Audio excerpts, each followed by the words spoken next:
Hello everybody! Welcome to the Dead Unicorn. My name is Corey, and it's Saturday, and we're playing Legend of the Five Rings. We all know what that means. It's time for Cyber Samurai Saturday! Thank you, sir. We are playing Blood of the Lioness. It is the latest adventure for Legend of the Five Rings, and we're almost over. This game might be our last. It might be next game. We'll see. We never know. We can't predict the future. But what we can do is thank our patrons who are scrolling in the upper right-hand corner. They help us put these games together. Yeah, and they help me buy Adventures in Rokugan, so we can do a review of that later. That'll be fun.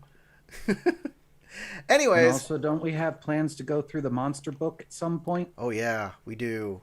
Oh, so many things I got to do. And a dramatic podcast. So many things that are just on the table. All the things in the monster book? Juggle. Juggle. I've been so... Okay. Let's concentrate. We're doing a game right now. Yep.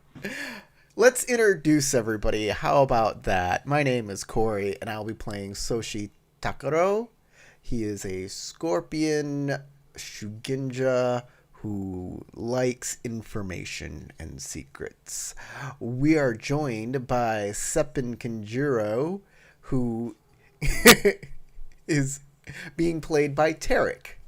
Oh, that's me. I'm Scorpion Kanjuro. Yes. He also has qualities I'm sure he was going to tell you about. Yeah, he has hair. He wears a hat sometimes. No, he doesn't. Not always. Sometimes. He has eyes. Is probably high on heroin. At least 3 toes. No, that's not true. You're not saying truthful things. He's a criminal. No, that's not right either. He once plundered the booty.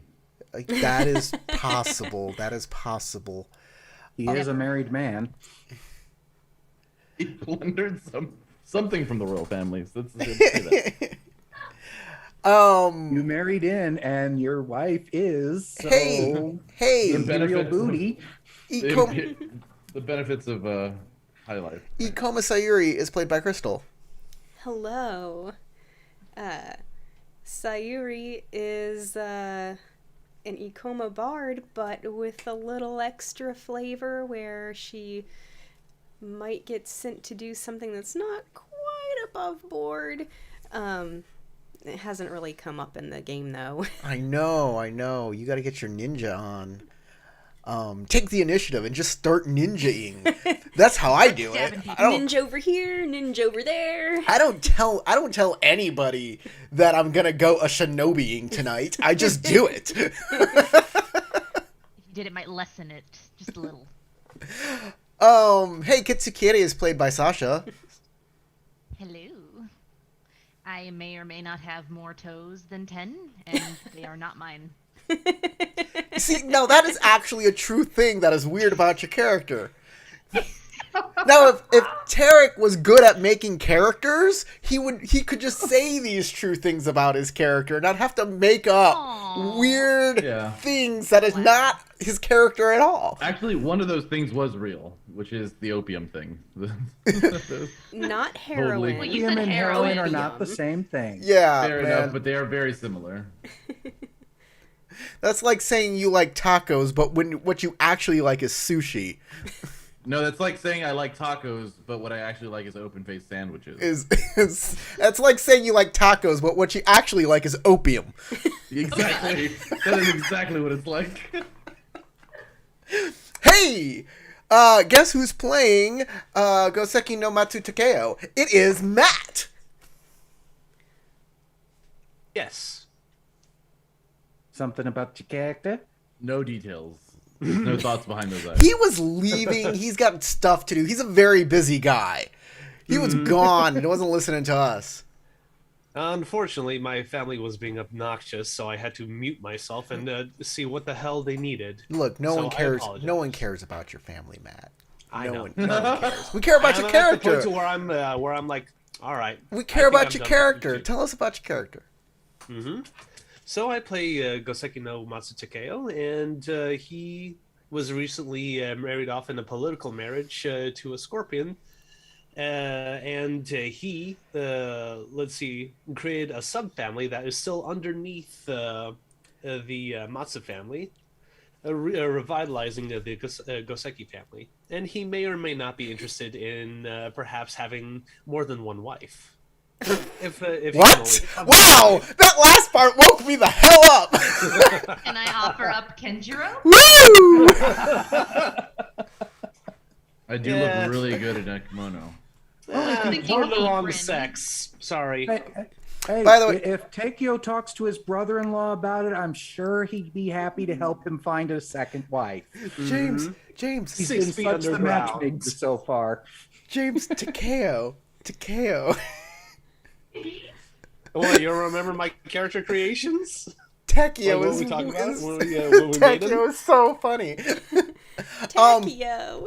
We're gonna start calling just Matt's character that now. It's Takeo from now on. Yeah, Hey, because he's a Tacky tacky in your guy. taco. Yo. and you know, I'm just poking fun. Your folks are great. Tell your folks I said hi. Next time I come down, they can feed me again. I love it. Give me some more lemons. Then all will be forgiven. Yes. Hey, we finished with all of that. Hey, James, I'm gonna throw it over to you, the game master. Let's get this party started. All right. So they've been sent to the Castle of the Swift Sword, or in Kitsu Lands, to investigate the Battle of Snow Plains and the claims that the Scorpion and Unicorn are counter-offering as to which one actually, after the Battle of Snow Plains, owns a particular diamond mine, and that may or may not be defunct. At least that was the thought at the time that they started. So they get here to the castle, they start their investigation, they find several things that are odd and kind of contradicting the official records of the Battle of Snow Plains. And the spirit of a woman who was there starts interfering with their investigation and highlighting these oddities, like the Unicorn battle banner that had been captured at the battle, which usually the Lion only display those if they won. And missing records, only sparse imperial records specifically still existed of the battle. And then they found the death letter, or the death poem of Kitsuyu, the spirit that had been interfering with them, and got sent back to their own ancestors' bodies at the Battle of Snow Plain and lived out what happened there. Upon returning to current times, they have been a lot more focused in what they were trying to find, and very successful at that too. Some really great rolls on everybody's parts on those things, and finding opportunities where they might not have existed otherwise. Now we're going to be doing a Phoenix Wright attorney at law scene, right? Where we're going to be talking, and then somebody's going to say something that's wrong, and we'll be like, objection! And then our inventory will come up, and we got to find the right piece of evidence that we found, and... And they decided to use all the evidence and knowledge they had from the past to make a play with a long form poem that, as the narration, that sets the record straight and trying to make it more popular than the official version. And again, some really impressive rolls happened, and by multiple players, causing added effects. One, Corey had his illusion get a little out of control, but that ended up being a net positive, even if most of the audience didn't really appreciate it. They didn't like feeling like they were actually there in the freezing blizzards when it's summertime now and they're wearing their summer weight kimonos. Look, it's not my fault I'm extra, okay? Actually, it is. But it did have the positive effect of quelling the outburst that you knew was going to be coming from the Unicorn Emissary, who merely stood up, started shivering before he could even open his mouth, and decided that trying to yell about this while having his voice go like this and chattering teeth was just completely unbecoming. So just went, why is it so freaking cold in here? Before sitting back down. The performance went excellently, to the point that the Imperial representative is even thinking, if this doesn't get decided between Lion and Scorpion, maybe I should offer it to between the Unicorn and the Scorpion. Maybe I should offer it to the Lion instead of taking it for the Imperials. But my boss is telling me I need to take it if that's what happens. And it was so moving that the Kitsu Daimyo called a rest and said that she would not actually start judging and hearing the arguments until noon the next day. I believe we already went through what you did during breakfast, but I'm not completely certain about that. Yes, we were going to start that's right. You started gathering everything and getting everything together and getting your witnesses and things together and everything lined up and ready. We were getting stuff lined up and ready, and I sent my bribe. What? My gift? Gift of esteem. Yes. Your gift of esteem. My gift of esteem. That you hope influences it that way, but it was a gift of esteem, not a bribe. It was, unless it wasn't. You specifically stated that was how you were doing it and what your intent was. Not an outright bribe, but a courtesy check instead. It was. Subtle bribe. Hey, it can be more than one thing at a time. It can. What your main thrust was. We Scorpion wear many masks. Gross. I mean hats. We wear hats. Freudian bit much there first. And so we open this session with the emissaries already in the room and the investigators outside. Keitako, you have special permission from your immediate superiors, since you've been assisting them and was part of the performance and all of that, to be with the investigators for this part. Awesome. Kairiko is probably the least qualified to be here, but I am so glad. Now, to let you know how this scene will go, there are 3 goals that you guys could be trying for. One is making it go to the Unicorn or the Scorpion. We both know Corey wants it to go to the Scorpion, and definitely the rest of you may have slightly different opinions, especially considering 3 of you are Lion. But I don't think any of you want it to go to the Unicorn. You could try and make it go to the Imperials. This also is a possibility if you just want to screw over both sides. Or you could go with what I said, you planted a seed in the Imperial head to begin with and try to actually have it go to the Lion. And there are 3 of you that are Lions. Each of you gets to decide what goal you're going to be working towards upon entering this scene. And some of the things you can do for it is appealing to the Unicorn or the Scorpion representative to get them to try and drop their claim. You can try and discredit someone in the scene. You can present the documents. You can present witnesses, all towards different aspects of this. And of course, your own testimony from your own experiences. Or you might do something else. At this point, it's too late to forge anything. I wasn't going to forge anything. We have all the things we need.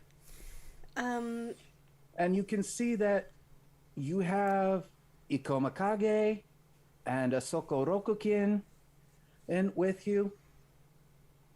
And you have this thick stack of papers and other things, and that servant finally shows not servant, that group of Kitsu, Matsu, and Akodo show up with that small box, and that young Kitsu still holding it and looking absolutely terrified to be here. So I can tell you what but I'm she only gonna... has one of each of the others with her instead of the two before.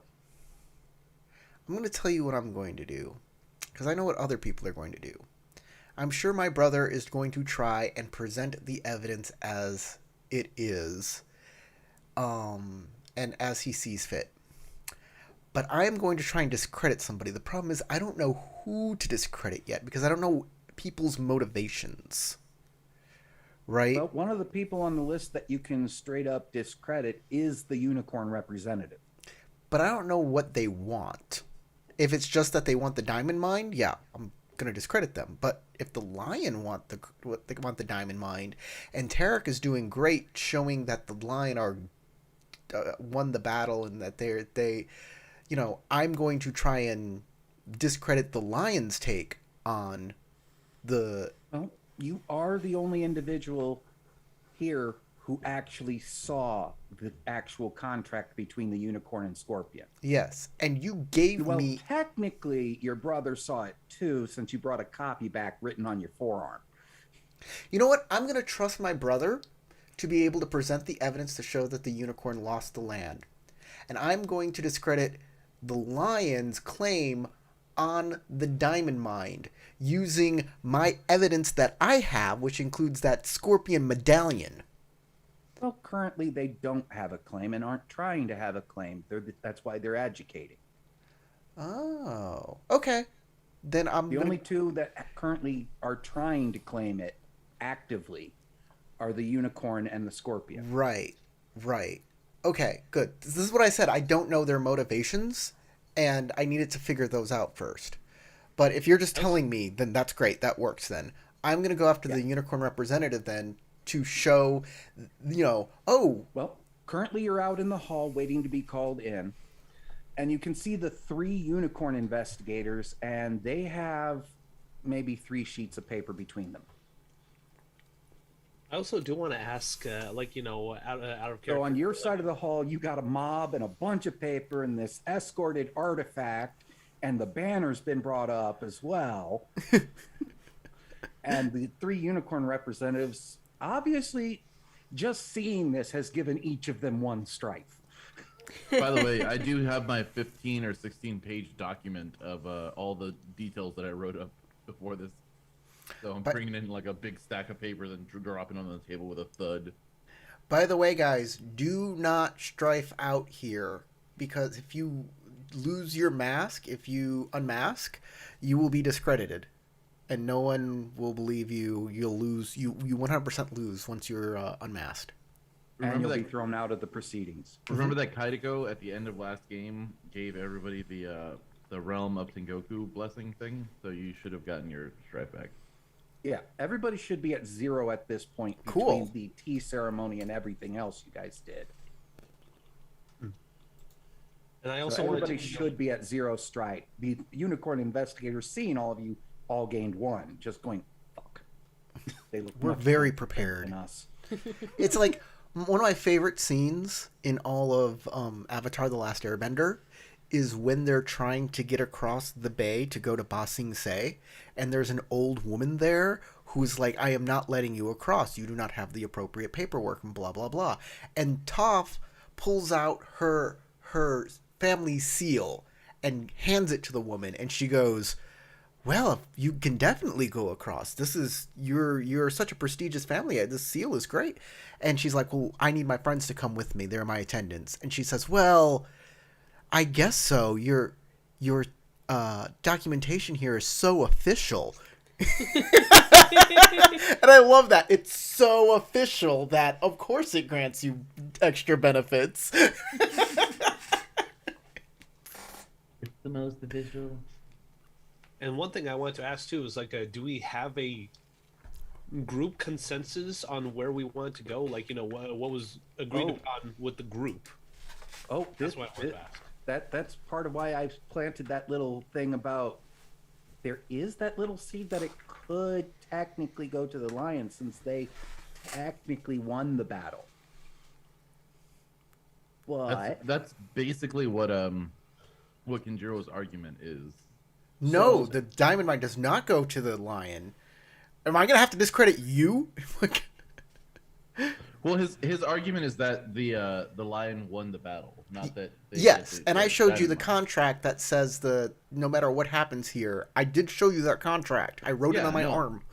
Yeah, then that's going to be included in the document.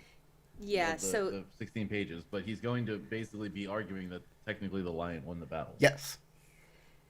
But that's neither here nor there for this. Yeah.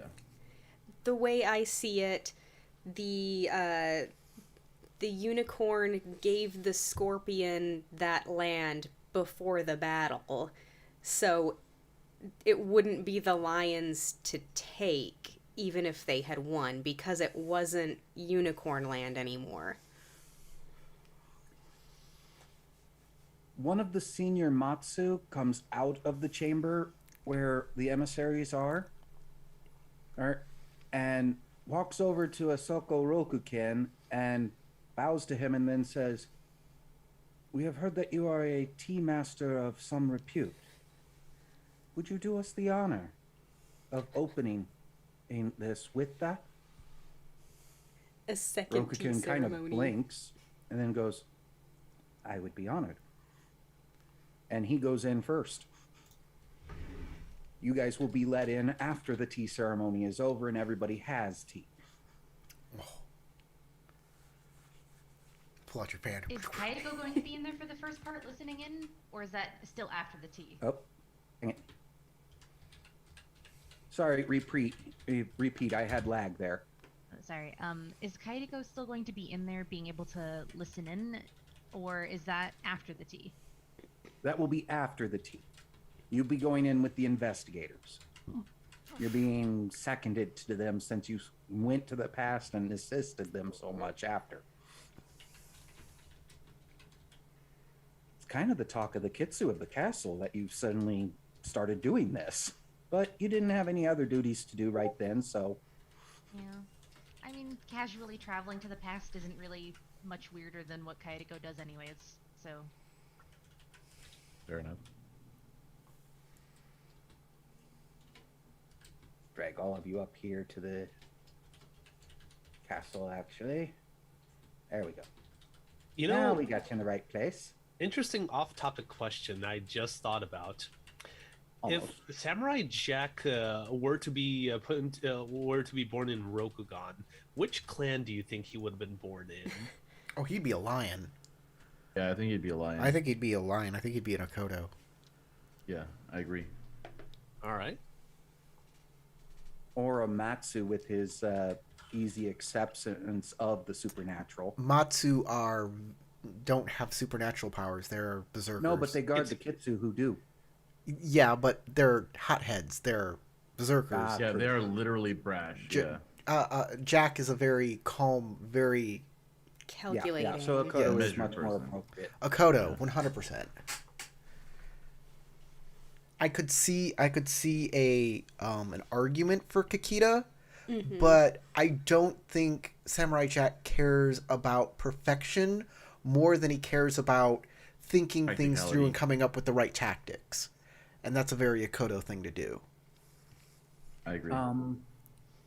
So, you know how long a tea ceremony will take. And especially as this is a formal one being done by a Phoenix tea master for an imperial guest. So while you have this time, are you doing anything? Trying to psych out the unicorn investigators or anything else? We're all just waiting around. We're putting chopsticks up our nose. Yeah, in our ears, just like staring at each other. Just trying take a to- nap. Trying to like brainwave what the others are thinking. We're doing rock, paper, scissors, and There's a few Takeo just times where stares at the- Keiko's mask jingles because she's just that bored. and is going, I could just imagine, like, you Oh, know, God. jokingly, I'm not actually doing this. Like, jokingly, like, Takeo just, like, staring at the Unicorn investigators unblinkingly is like, man, I don't know what's up with that Matsu, but this guy ain't blinking. Well, I don't know why well, you. looking at them like that, you do notice that one of them is He said a he rather wasn't doing that. attractive He said he woman. was joking. I don't know why he said No, that's I a just joke. said That sounds like looking a at. that sounds like a good said thing to looking at. actually do in the game. Why He's wouldn't just- you do that? All right, fine. Let's make the joke into an actual thing. Yeah. Like Okay. he's like Takeo's like really not meaning to like be intimidating or anything. He's just like, okay, I'm trying to figure these guys out a bit. Like, you know, they seem very unprepared, and what else can what other kind of information can I gather just from observing them? Ooh, sexy lady. Okay, that would either be a sentiment check for trying to learn information about them, All right. or if you're trying to intimidate them, it would be a command.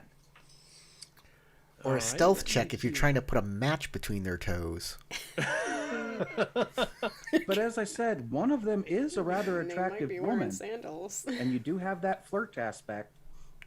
True, but I'm with my brothers-in-laws, so not a good place to try that.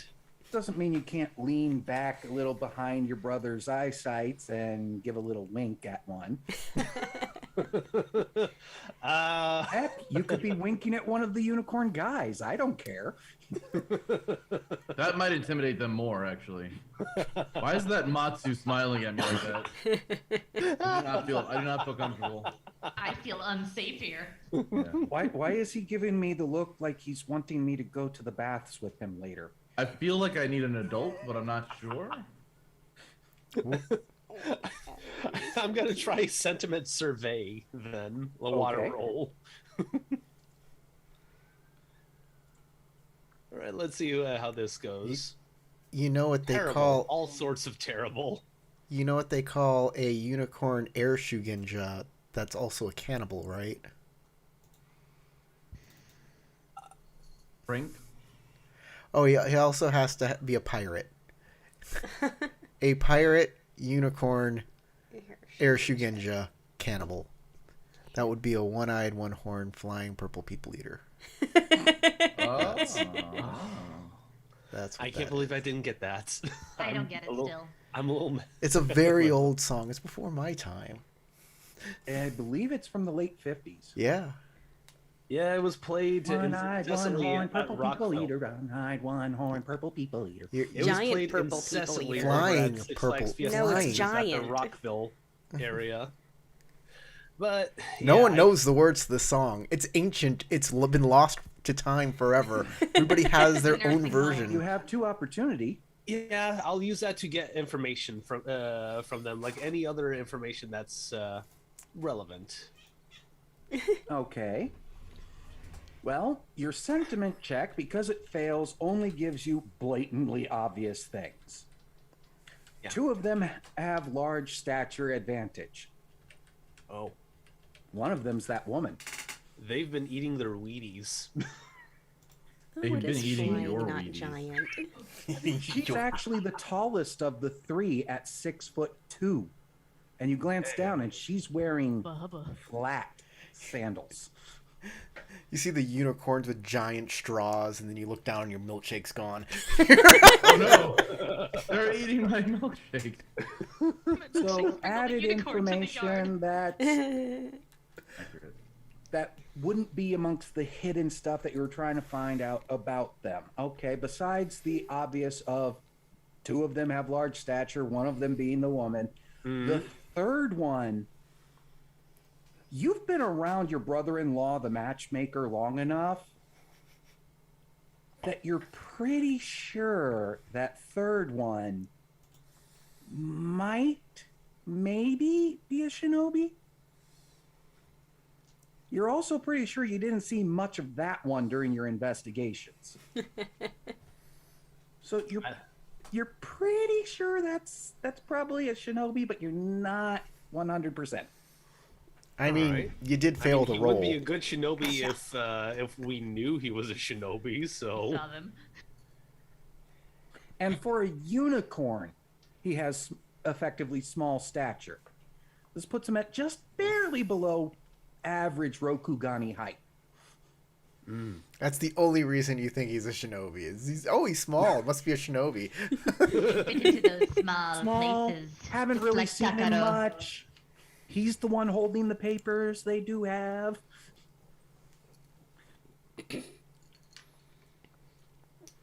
Either that or he's just a scholar. He could be a warrior. You guys don't know. So that's what Matt's doing, kind of just eyeballing them. You know, everybody underestimates the short basketball player, and then when they ball on you, it's like egg on your face. Yeah, when they man. cross you up and your ankles are gone, that's when everybody's got a problem. Yeah, I mean, Kaedeko's like 4 foot and she killed a man. That's true. She did kill a man. Several, technically. Mini Yes, but several. mighty. Yeah. So, Keiko, what are you doing during this wait?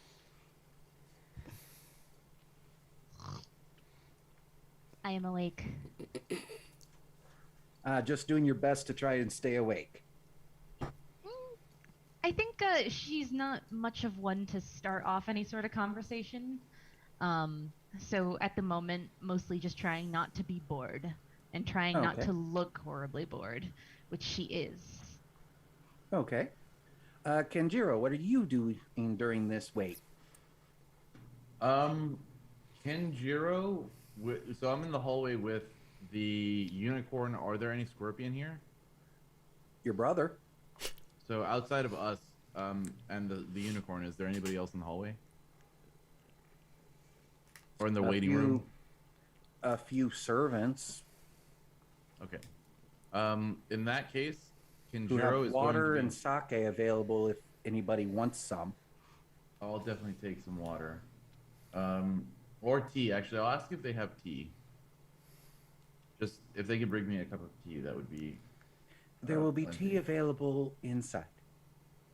Okay, then I'll take some water for now. And what Kenjiro is doing is he is going over all of his documents and like preparing. He's almost like walking through how he's going to be saying things, like in a way kind of telegraphing what he's doing, but he's kind of not openly saying what the words on the page are, just like mouthing them and going through the hand gestures and kind of the emotional draw that he's doing. And he's going to do that to try to intimidate the opposition, in a sense, to get them even further off their toes. Okay, in that case, I'll go with perform for that. Or command. I was Whichever. going to say command. Because command is often used for intimidate directly, but you're kind of going indirectly, which is why I'm offering perform. How as are you well. trying to intimidate him? By showing that he's extra prepared and is actually working on emotional pulls. Exactly. I have a better way to get at them if you'll What do you let think? me. Tarek, you give me a second. I'll help. Okay, I'll help. Listen support you. listen to my plan. Okay, I will. Let's start We're brothers. humming the theme to our play. You gonna get Kaedeko in on this? Let's all do that. I'll just start doing it. Yeah, so you'll hear them humming, because they are humming loud enough to make their opposition hear it. So that definitely would be a perform. Are we sea shantying? Yeah, Is that what's happening? Yeah. That's what I was- I'll super join in. But real quick before you start on that, Corey, Sayuri, do you have anything you want to be doing before the humming starts? We don't have anything about what was in that Scorpion contract, do we? Just what Kenjiro currently has written down in his report that involves going to the past Okay. and seeing it written So on. notes about what we saw in the past, nothing concrete. Right. I have physical evidence in the way of the medallion. Well, we know the Scorpion were there in the lion camp. We don't have the legalese of what was in the contract. Other than what was copied down by Kenjiro, which he got in a lot of opportunities when preparing that and a lot of successes So he actually has that contract in its own blocked off paragraph written out and has it down to the exact flourishes the Scorpion ancestor would use of the emissary. Yeah, he put in All work. right. So it is. I'd like to take It's a perfect reproduction of what his brother saw in the Unicorn camp. I'd like to take a look at that and try to make an interpretation of what that would legally mean, since out of character I know what it would say, but in character I don't really. So, government check? Sure.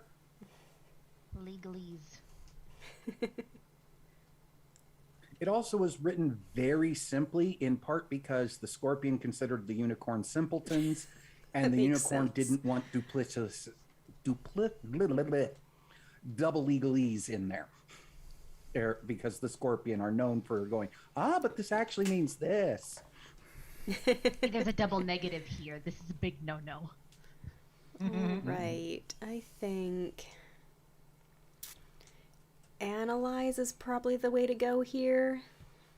I mean, this contract specifically shows, with the way the legalese is written, that you said that you would protect me and pay me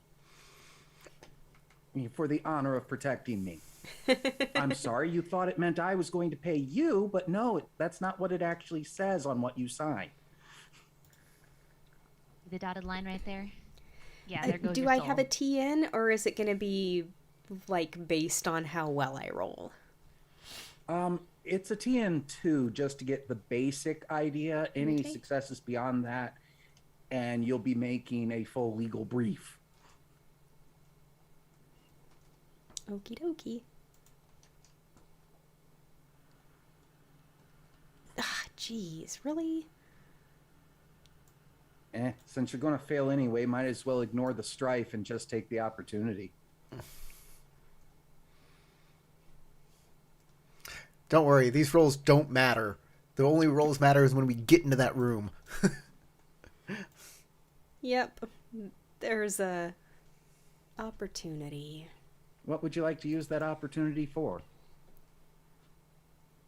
Shoot, I haven't opened my opportunity list. There's not much when you only keep one. I know. Probably should have kept a second one. Actually, I tried to do that, but I had already clicked the success before I realized there was only one success, and then, Okay, you know. then we'll count it as 2 opportunity because you were supposed to keep 2 dice. You can just go back. You can hit the roll and keep button and change it, I think, under the chat. I think James can do that as the game master. Oh, there it is. Corey put in new stuff, so everything's No, I can rearranged just a pull it little. up because she already hit finalize. Well, But I can see clearly that you had other opportunities, so we'll treat it as 2 opportunity kept. I'm gonna go ahead and support the twins on their Humming? yeah. Okay, we'll say that the reason that you failed to actually get the legalese is you kind of started humming along and got distracted. so let's do our little hum. Whatever the tune was. And then hopefully Kitiko will come in, and then we'll all assist Kitiko on the humming, and she can do the performance to intimidate the other unicorn. Okay, stop singing the Wellerman. Okay, Dum, so dum, that dum, dum, means dum. that, Sasha, you got at least 2 assistants since the 2 are intentionally doing that. Awesome. And then Okay. we have the support from the support action. Mm-hmm. So that's another assist. Let's see. I want to take a look at my celestial realms real It's quick. just such a catchy tune that It Sayuri is. can't concentrate. Uh-oh.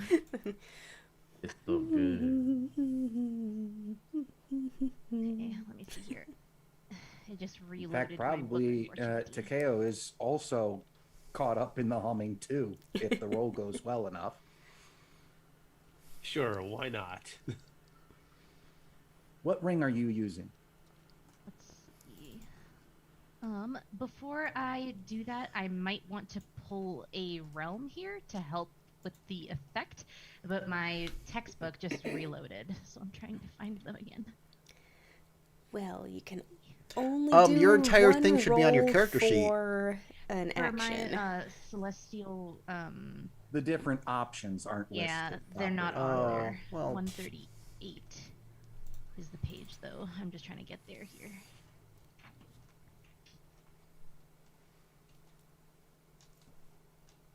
Okay, cool.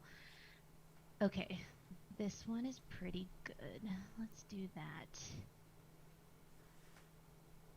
I think one that would make them feel uneasy, a good one might be Meido. Am I saying that right? Mado, yeah. We're in Meido? Mado. This is Mado right now. The Realm of Waiting. Oh no, Mado is the realm of rating. This is Ningendo. I'm an Yeah, idiot. Mado. The reason I was thinking about Meido You know, is because technically while kind we're of true all since you're in a waiting room. Yeah, but I want to make it uncomfortable waiting. So like the rustle of scrolls being opened and shut, the unbearable sense of being stuck in a line. Okay. Well, Tarek, it's going to be me and you doing this because she's doing a realm thing. Well, I can do the realm thing as you guys start. And then She potentially. catches the drift of what you're doing and decides to Yeah. do that to make it even easier, and then joins in to lead it. Exactly. Okay, so she can do this and lead the. I have would enough have. Looks like it's a I would have support said that, action but and not a downtime activity. you're a very lenient game master. I applaud you. Well, support action, and it doesn't take that long to really do. Okay, so then let's do probably. I feel like this needs to be air trick. Okay. Especially if ought you're to trying to be. be subtle about it and not really let on that you're doing it. Yeah, I feel like it's gotta be air. So I'm gonna spend a void because why not? And then I put up 2 assistants, or is it 3? 3. 3. Cool. And then hidden Because you got Tian- support from Sayuri and actual assistance from Corey and Tarek. Okay, wonderful. Hidden Tian or a specific one? Your ability should say what the Yep, TN is. your doesn't it? ability. Oh, for the celestial alignment. I'm silly. I have to do that first. TN2, Yeah. that's just meditation void. Let's do that first. We're not going to spend a void on that. I was getting ahead of myself. Very nice. Okay, that is definitely a success with an opportunity.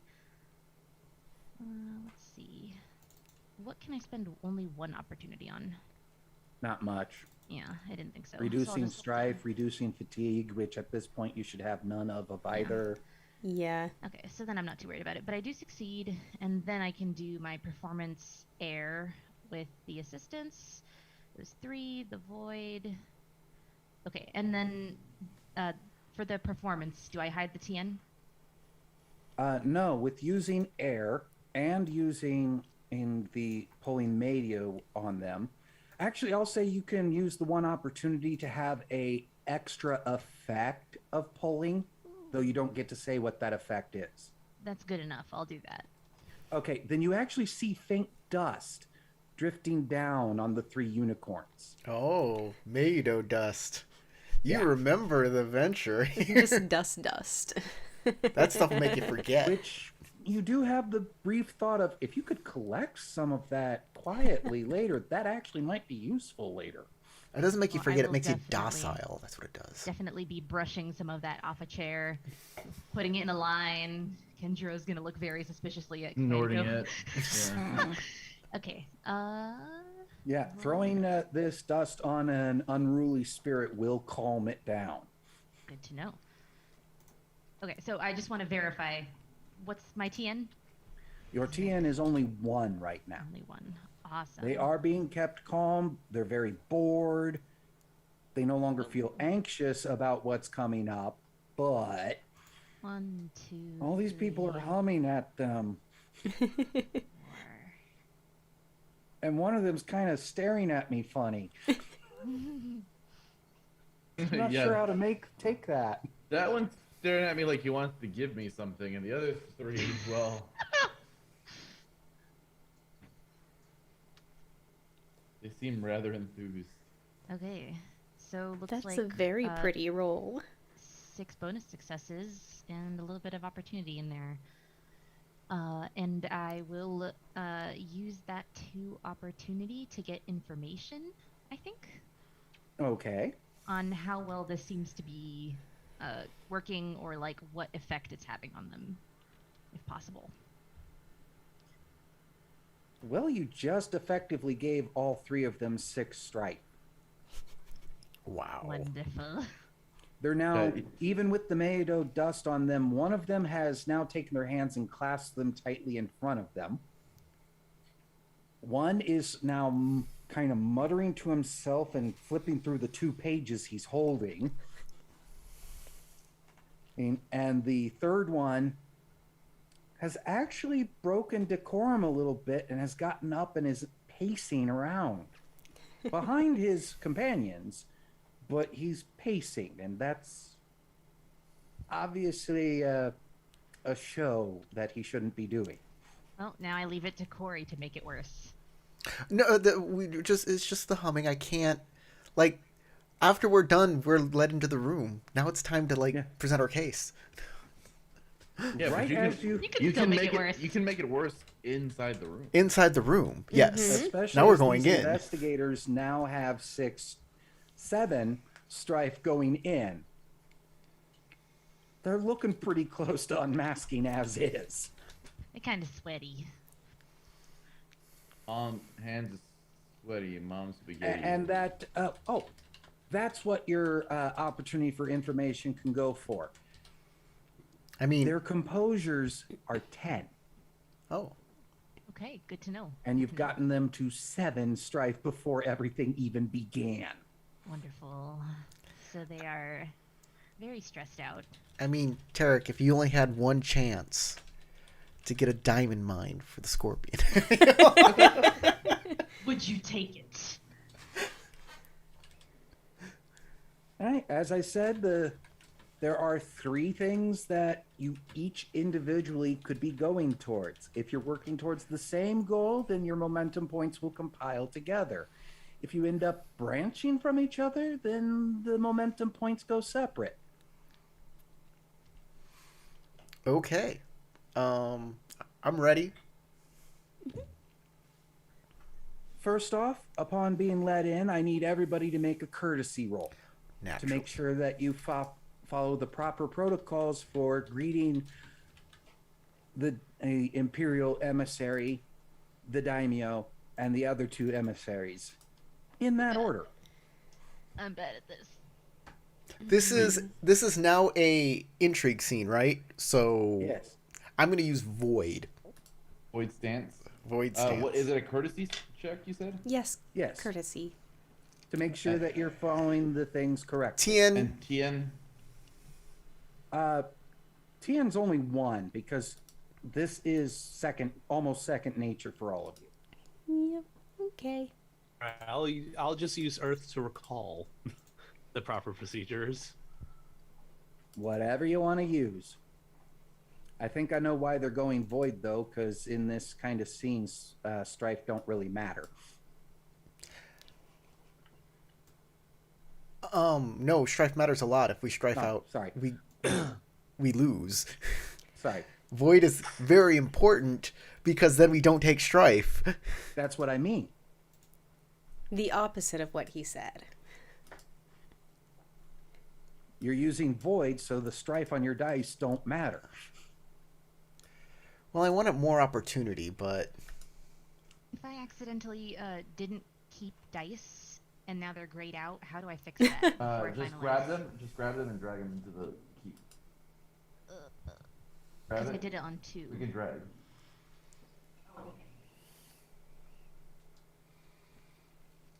She already finalized that step, but Oh, that's why I pressed the button. But you wanted to keep the success with strife. Yeah, because I rolled void. I was not aware of how the void worked. You can try swapping it. try dragging one of them to that one? No? That's okay. It's good enough. Oh, jeez. No, you got it back anyway from that exploder. Cool. So yeah. And really, this one, as long as you beat the one, that's all that's needed. Yep, just have one success. You don't even need to keep dice with strife. If you do, what are you doing? I just figured it might be nice to have Kaedeko not be bumbling for once. But yeah, you don't since you're on void stance, strife, you don't take strife from dice with strife symbols on them on void stance. Is that's only during like conflict though, right? Only This during is conflict. a conflict. This is a It's conflict. just not a Conflict physical thing. conflict. And it doesn't work on initiative rolls. It's a social conflict. Okay, Right, I guess what I we're just didn't fully understand that, but I got that now. So All right. So I'm seeing on here that And by the way, it's just one success for me. I was messing around with the dice roller. I see that. I got a success with 2 opportunities, and I have something I want to use those opportunities on. All right. Since I'm scrolling downward through and Matt got no opportunities, just successes. For the brothers-in-law, this is actually one of the most respectful and following protocol properly you've seen from him since his wedding day. Oh, wow. Somebody's actually learned something. Because he actually got a bonus success on that. Oh my god. The Matsu kinda- is behaving. I kind of want to elbow Tokoro and say, turns out you can teach an old cat new tricks. I give you a side eye, like shut the fuck up. We're with Imperials, but you are an Imperial. You should know this. This is a very important place. And what Well, he the got fuck are only you one doing? success, so the minor. There's is- a lot of like side eye. There's a lot of communication in this side eye. Okay, this is this is So a your two very opportunity. What would you like to use them for?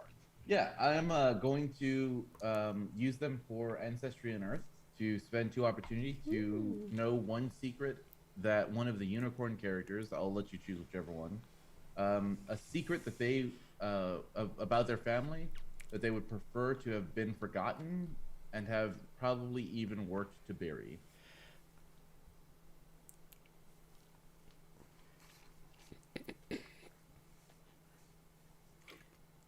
You just barely see on one of the investigators, the taller male one. You just barely saw the flash of a tattoo on his left wrist of a Kirin. You're not 100% sure if this actually applies to him, but that was a sign of one of the shinobi clans before the dismantling of the shinobi that reported directly to the Ide family. I mean, if you have a tattoo, you're obviously Yakuza. So, And Matt's gone. Oh no. Yeah, he's gone from the game and the there's Zoom. a chance that this person is not an Ide as they are claiming, but a vassal family of the Ide, and may be part of the shinobi tradition, but as with all things shinobi, you can't be 100%. Okay, that's perfectly good enough. I was looking for cannon fodder, and I think I found some. And Tokoro, you got one opportunity. I'd put that and in the bank. A lot of successes. I put that in the bank. Bloop. So you are definitely the one doing this the best out of your group. Yeah, yeah. In fact, you're the best out of the entire room right now. Exactly. I deserve special benefits because I'm so very official. And Keiko didn't get any opportunities either, but she did quite well on hers. I think I'm the only... No, wait. Sayuri's also a courtier. We're both courtiers, so we should be able to... Yeah, but I she don't only belong here. got the one success and nothing else. Yeah. So she succeeds, gives no offense whatsoever, but it's not as fancy and polite as yours. I'm very good at courtier. He does all of the hand waving and fancy bows. Making it look like he took his mask off when he bowed to the Imperial, even though he didn't actually do so, and putting it back on when he goes back up, and little flourishes like that. Where is Matt? What happened to him? He probably lost his internet connection. He got kicked Yeah. off both at His once. computer exploded. Yep. His computer done explode. Well, I guess I can do this and just... So Kitsukage, There we go. Kitsuki Kage, calls this to order. How this will work is because it is the emissaries that are the lawyers in this scene.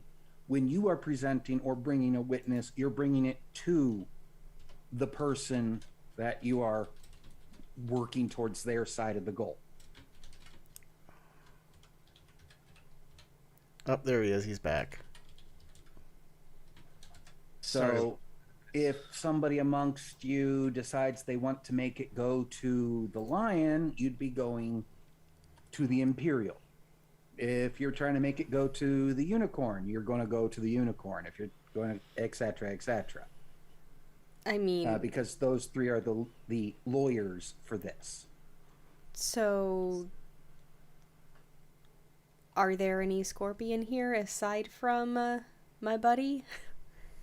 Yeah, there's Shosoro Aishi, who is the direct descendant of the Scorpion that was there. Yep. And I'm going to use him to my advantage. So as I said, all of you have three choices on what to have as your goals.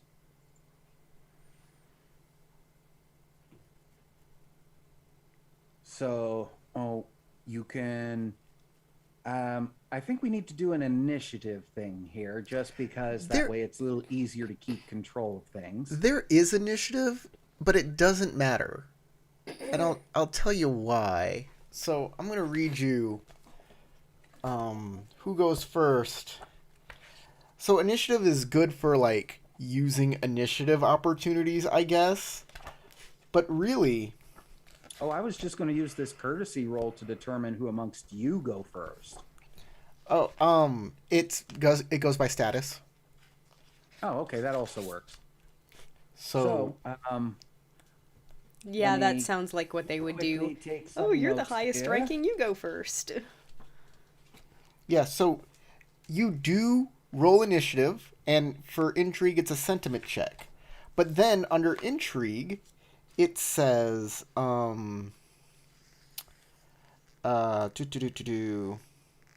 initiative. Each participating player may choose a social objective, is a concrete goal that the character wish to accomplish during the scene. The goal helps define when the conflict should end. Any number of characters, blah, blah, blah. Okay. This is during the initiative phase. Any number of characters can choose to pursue the same objective. Alternatively, each PC might give their own objective, blah, blah, blah. GM should also decide, not tell the player. Okay. It doesn't say who goes first here. Where does We'll it go say? with a sentiment check, and I will be adding your status rank to the number of successes you get. Sure. Our status rank plus our successes. You don't worry about your status rank. I'll add it to it. I'm taking paper notes For here for it. for initiative. I assume it's a TN1 roll. Yes. Okay. Initiatives generally are. And that was a courtesy check? Sentiment. Sentiment.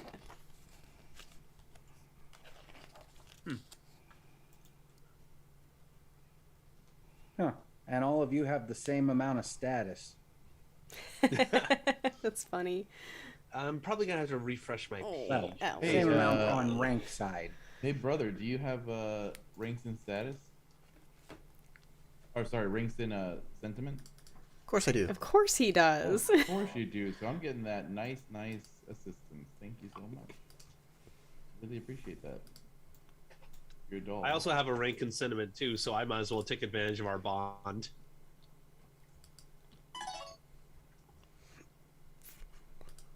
You do keep strike, yeah. Even if you're on voice camp, it doesn't account until afterwards. Do I really want to go early? Taking advantage of the bond. Yes, please. So if you go under your compendium, you hit default opportunities and initiative check use. There are initiative check stuff. And I can assess one foe's weakness, learn their disadvantage of the foe of my choice. Wait, did you say we have another list of opportunities? If you want to use them, I mean, is it okay if we use the initiative opportunities that are specific, or do you just want to use the generic list? Where is this? Compendium, Find it. default, opportunities. Yeah, default and opportunities. On the far right hand side, go to the second to the last. No. And depending on right-hand what ring you used, depends on. okay. See, now that all the opportunities are in this program, it's much easier.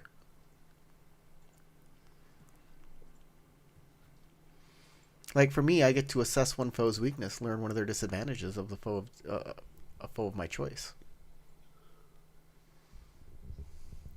Ooh, I can assess the terrain qualities. Well, that sucks for you. You can just use the general ones then. Yeah. I only kept one, so I figure it's Unless somehow this Just coming in courtroom the has the bag. unholy quality. It has an elemental imbalance. wouldn't it be the other direction? I mean, they just had a tea ceremony. You don't know what they did in here. You assume it was a tea They had ceremony. an evil tea ceremony. Speaking They're of- actually drinking blood. Roku Kid Evil. approved. Hello, evil Bill S. Preston speaking. We just watched Bill and Ted 2 yesterday. It's hilarious. I spent yesterday painting my mini for Numenera and just needed something in the background.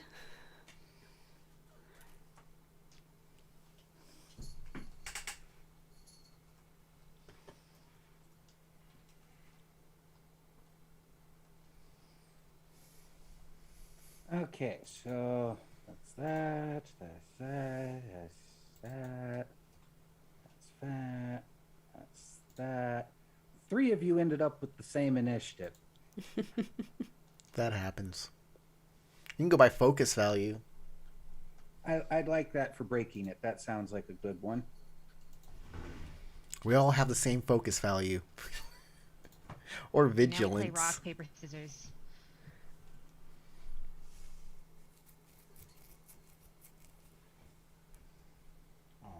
Hi there, little girl. All right, so Sayuri, what's your focus value? 4.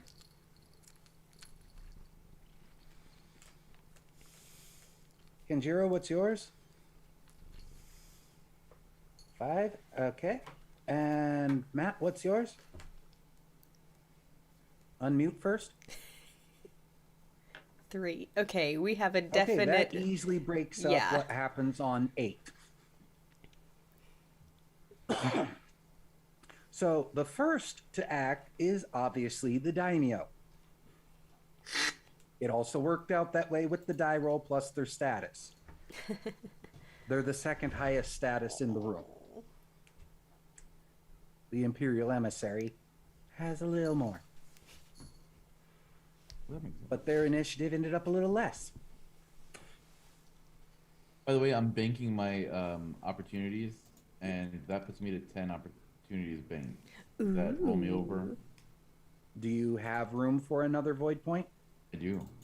Then yes, it can. Okay. And she basically uses hers to state the basic bare bones of what the dispute is and why they're all there. Then the Imperial Emissary announces that his orders are that if no decision can be reached, the Imperials will claim the mine.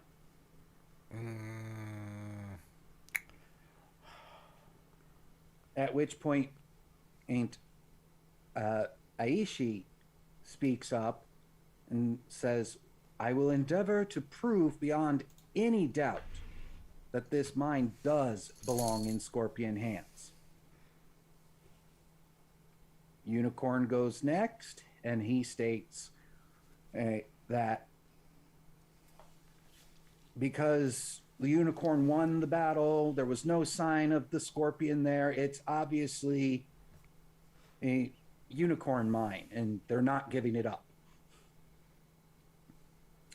And then that brings us to Kenjiro. First, please state what your goal is of the 3 available. The 3 available are discredit. No, the 3 goals are for the Unicorn or the Scorpion, for the Imperials, or for some other faction. Basically, where does your character want to see the mine end up?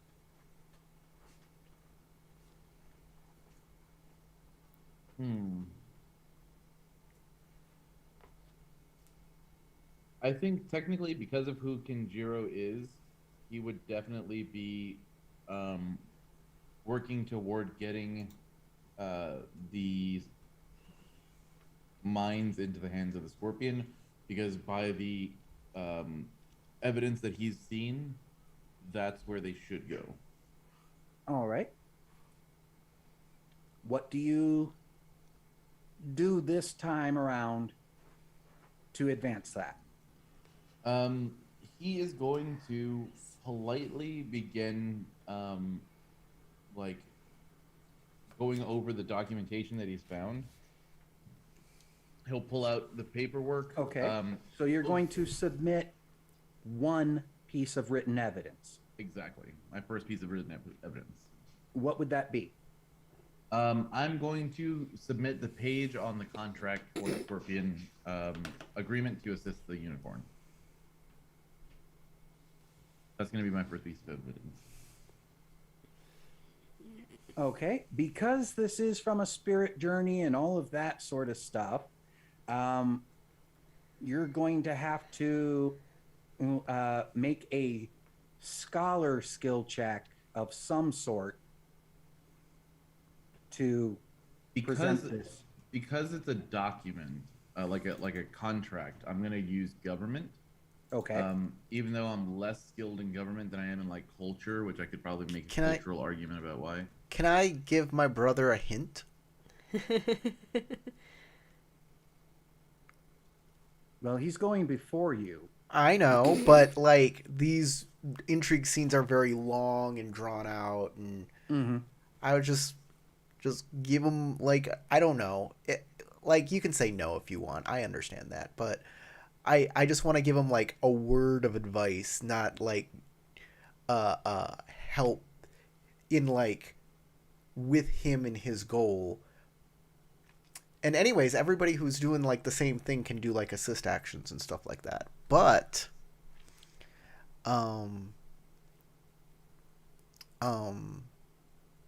if I can just like tell him one piece of information that should help him, if that's available, you're the game master. I'm just asking.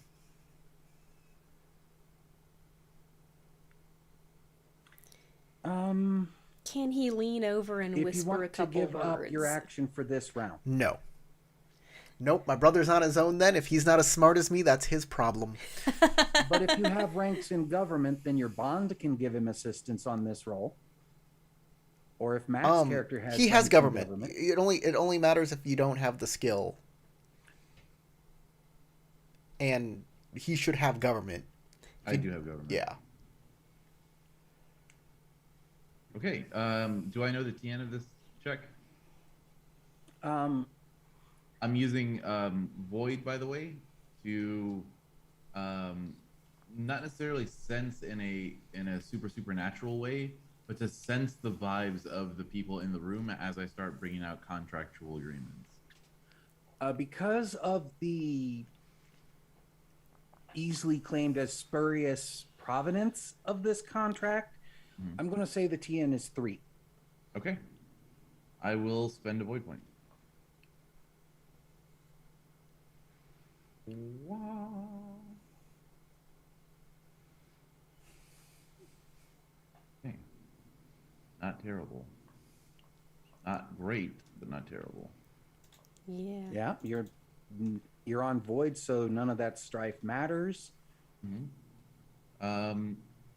Okay, so I will take the three successes for the success, and then the opportunity I'm going to spend on Bank. negotiations. Void. Ooh, that looks nice, but it's only if I have 3 opportunities. So what about skill use? Void Scholar. Okay, I'll use that. I'll spend my 1 opportunity on a Scholar skill usage to intuit whether I can learn anything of value from my current course of inquiry.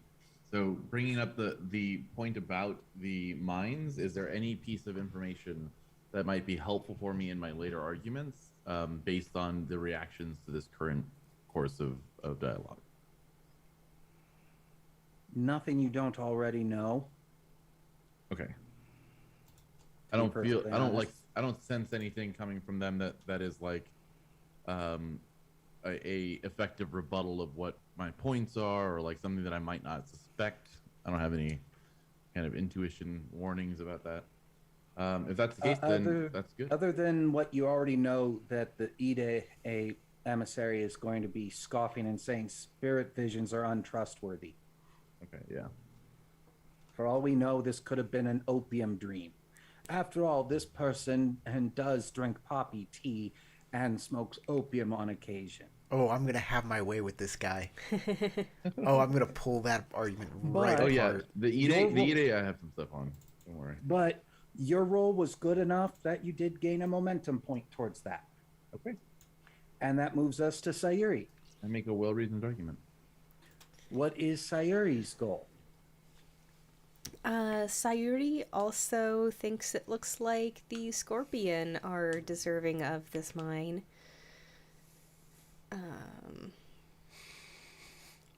All right. And what will you do? I mean, You can bring up written testimony. You can bring up a witness. Ikomakage and Rokukin were brought specifically for that because of this whole spiritual aspect and them being back from the lands of the yes. dead. I think Ikomakage and his fiery, passionate nature might be in combination with like the corroboration of the workings of spirits. He might be the one to call here. Okay. Okay. In that case, you introduce him and explain why you believe he is an expert to be trusted for this. Yes. What kind of role would you like to make for that introduction?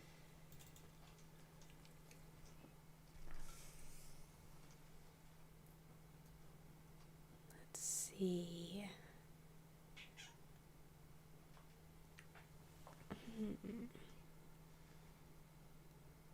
I am trying to be factual here, as in, like, this is who he is, this is why he's qualified to speak, so I think that should be Earth. That's good for the ring. But Courtesy. or government, probably courtesy. Either one would have been a good choice.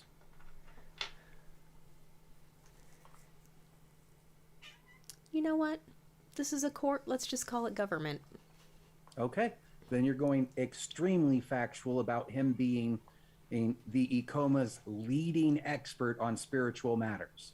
Mm-hmm.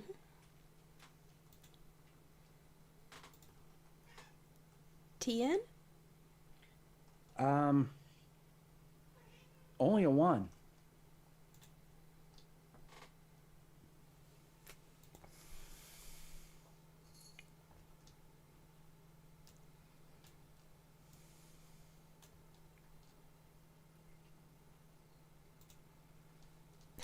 It's a blank. You gained 1 strife. One single solitary Probably stripe. because you were worried that this dry introduction might actually upset Ikoma Kage. You're being very factual, and he prefers a more flamboyant introduction. Of course, but I'm speaking to the court.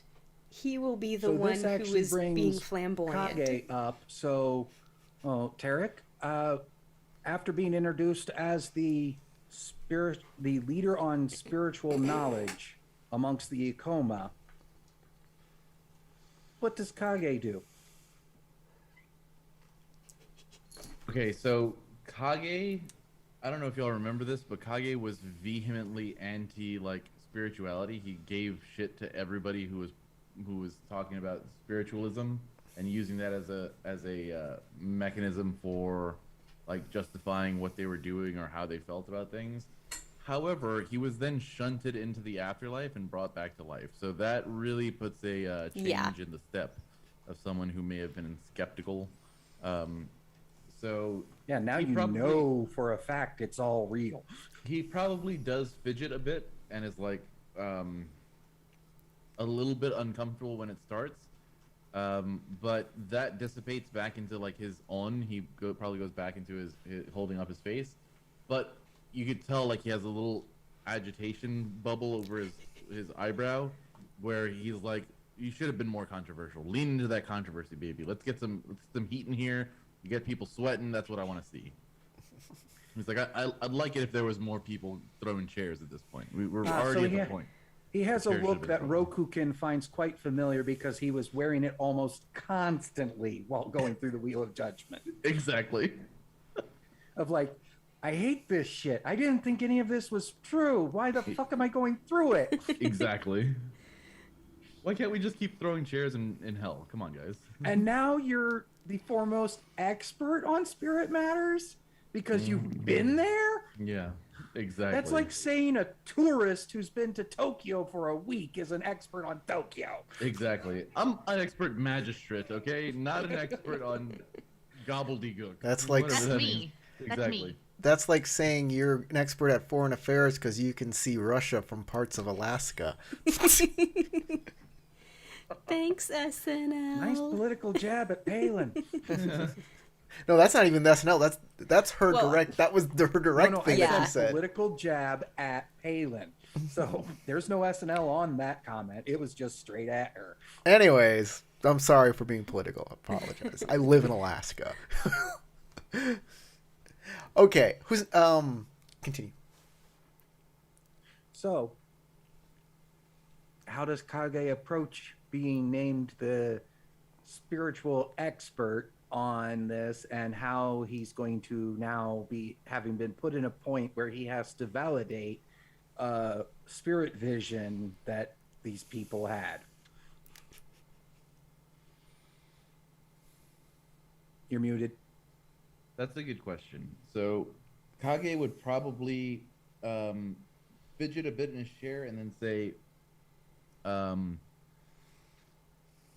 what I can say is that there is more to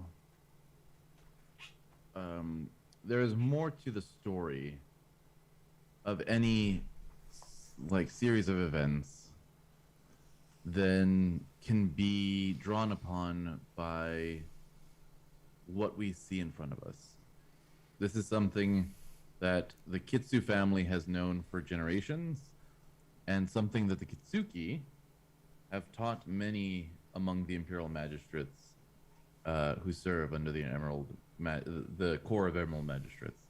I myself had to be taught this in a very difficult way through a journey into the afterlife and a reckoning that brought me back from the edge of certain death.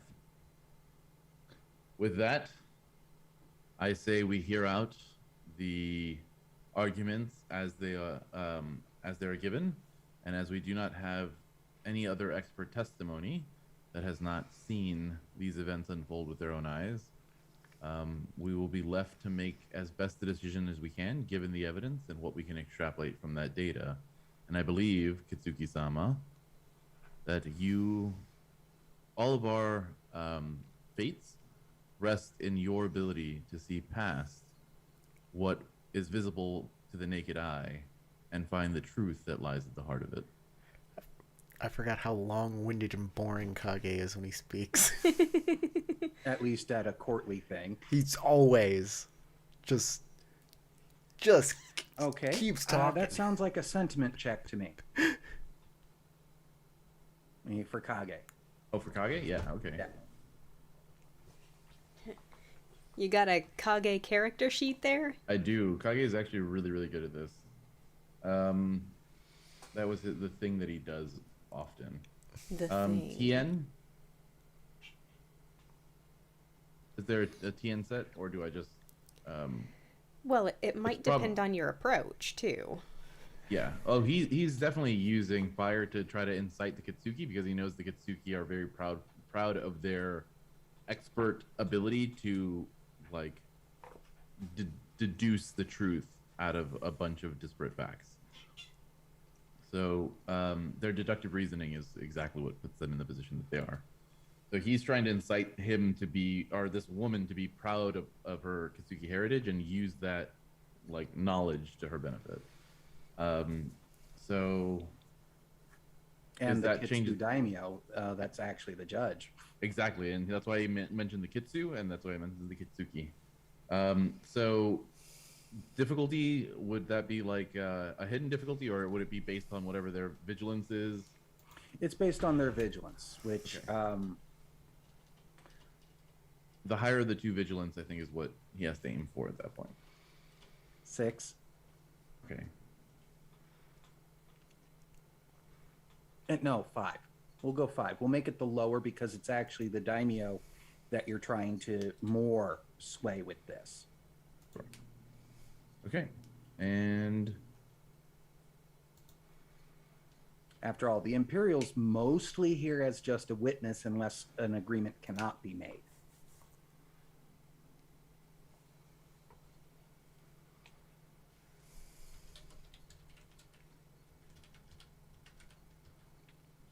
He's literally here to show that heaven favors whatever the outcome is. Fair enough. I don't think he's going to make this check. But he is going to have a lot of opportunity. Actually.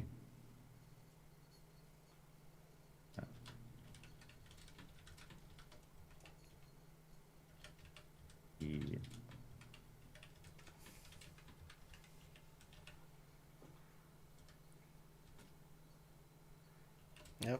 Yep. Okay, so he obviously fails getting the TN5, but he does give his perspective, and as part of that, he has 2 opportunities that he's going to use, and those 2 opportunities will be to support the arguments made by whoever the next person up will be on the side of the income theory. And then, in addition to that, who all is looking stressed out so far? The unicorn. Just the investigators are looking very close to the unicorn ones. Everybody else has no strife right now. Okay, excellent. Well, so, other than like one or two amongst these guys. so Kage will target as many of them as he can, and transfer 3 strife, like 1 strife onto each one of them. Okay. I think you can only target one of them with that. No, the Heart of the Lion, his school technique, allows him, after he performs a social skill check, he can target 1 or more characters in the scene, and he may either agitate or control them. If he agitates them, he transfers twice the school rank, up to twice the school rank from himself to the targets, dividing them as you choose, and then transfer strife. If he wants to console somebody, he can transfer strife from them to himself, dividing it up among the targets and then taking it onto himself. Okay. All right. Yeah. He likes to spin the pot. He's a pot stirrer. He stirs the pot. Okay. So you're making the investigators even more agitated. They're all 3 very close to breaking at this point. Yeah, and he just sits back smiling after that. And that brings us to Takeo. Ah, Matt, what you doing? Matt, what is your goal? So, let's see. I'm trying to remember if either Tarek's or Corey's character shared the contract information about, Not with you. They only did it with each other and then wiped it off the arm. Okay. Huh. Tokoro showed it to Kenjiro and then went smear. All right. So essentially, I think you were told about it, all right. but you never saw it. All right. So essentially, it's You can do written documents. Mhm. You could bring up another witness. You could do something else. You could try to discredit somebody on the other side, though they haven't spoken yet.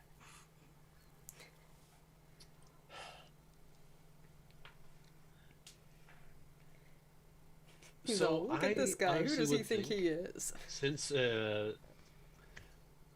since the lion has already a working relationship with a scorpion, I don't At least think, in your family. so I think it would help me out, especially in future endeavors, if I continue to side with the scorpion on this matter. So I will put my coin, metaphorically speaking, to help favor the claim of the mine towards the scorpion. All right. Mhm. So, like I said, written testimony, bring up a witness, try to discredit someone, Okay, so appeal to someone to try and get them to drop their claim. Start a rumor. I mean, that's an option. Technically. Particularly useful one, but it is an option. yeah, but at the moment, I don't know of any rumors, and I'm not like with this character. I'm not really that good with coming up with any sort of rumors. So probably better yet, having some form of written documentation would help. If not that, then Okay, so you would like to turn in something? problem is, I don't know if I have any documentation for that. You have access to all the documentation that your entire group has saved for Kenjiro's report. Because that is an Imperial report that only he can handle, or the Imperial or the Daimyo can handle. All right. So let's see. I'm wondering if Tokoro has a copy of that Scorpion claim to the mine. No. Shoot. The current only extant one that you know of is in Kenjiro's notes, and he's already turned that in. That's what he just turned in. You can say that You got the battle maps, you got the casualty reports. yes, you can. You got the play itself. I being can't. written? I can't say. I can't help you. Mhm. I was already I told not understand. to. I understand. So yeah, we have that. So I'm just kind of wondering because like I Mike Takeo knows more about the war side of things. What happened with the war, not like the political uh like gobbledygook. So You could be a witness testimony yourself if you wanted. mhm. You could just talk about what you saw at the Battle of Snow Plains. That You could turn in the battle plans. You could turn in the casualty reports. all You right. could turn in the play So currently, if you really wanted to. let's go with the witness testimony on like what happened during the battle. Okay. Mhm. Your choice of sentiment or performance. Well, it's a good thing I I put in a skill point into performance recently. All right, and I'll use Earth for recall. I was And going to say Earth would be the easier for you on this one. mhm. So let's see. Difficulty would be TN2, obviously. Yes. All right. Yes, with Earth it's a 2. Without Earth it would have been a 3. So with Unless you used Void, then it'd also be 2, but Tokoro or Kenjiro, do they have performance? you already have a rank. I know I have a rank, but do they have a rank? So You I don't can get an use- extra rank. Oh, I don't. From, Okay. You only get it if you don't have it already. Okay. But My you bad. do have assistance from Kage. So Kage is giving you assistance on this roll. So you have Alright. assistance on it. All right. So he I- set it up of basically going, yes, I'm a spiritual expert because I've been to Meido and Jugoku and a couple other places, but I wasn't there. This guy was. All right. So I'll go ahead and commit to the roll. Ooh. All right. I think I'll take on a What little was the bit of strength TN? with this one. 2. Two. Okay. I'll still take up some.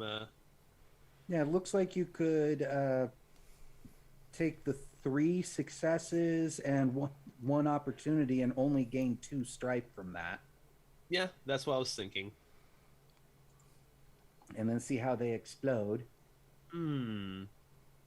I wonder if keeping more successes would help me. Yes. All right. Definitely. Very much so.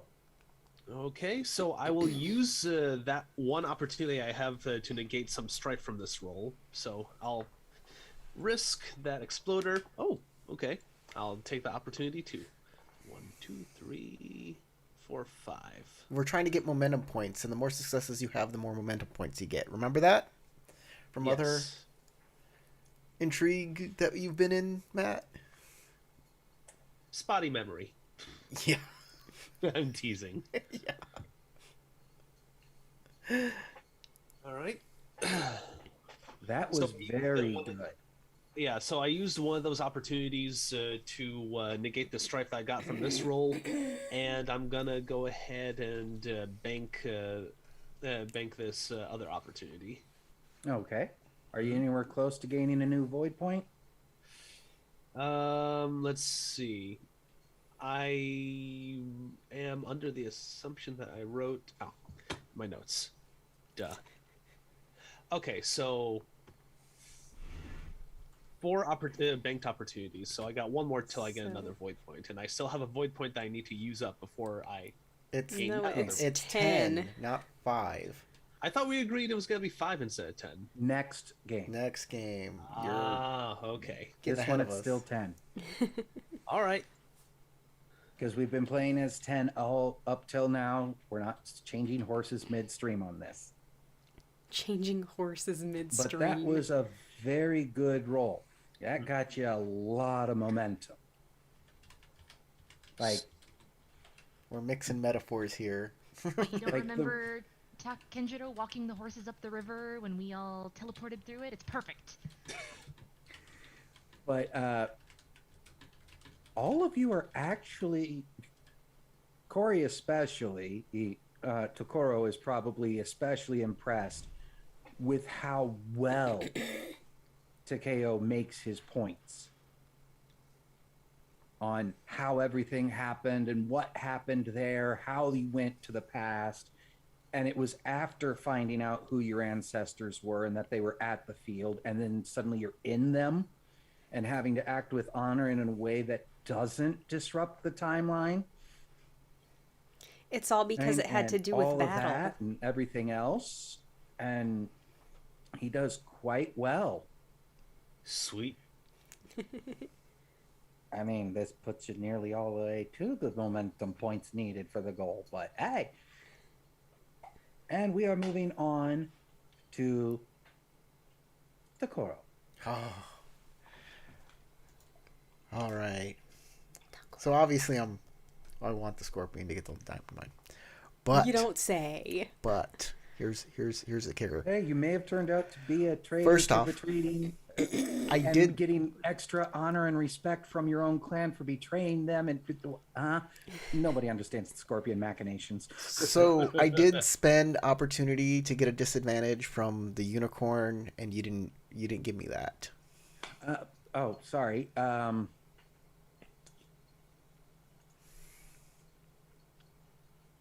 The Unicorn Emissary's anxiety is uncleanliness. Oh.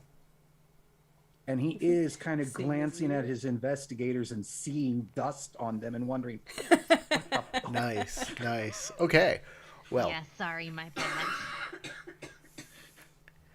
I he is will. occasionally giving them little glances. And when everybody is looking at Takeo, giving his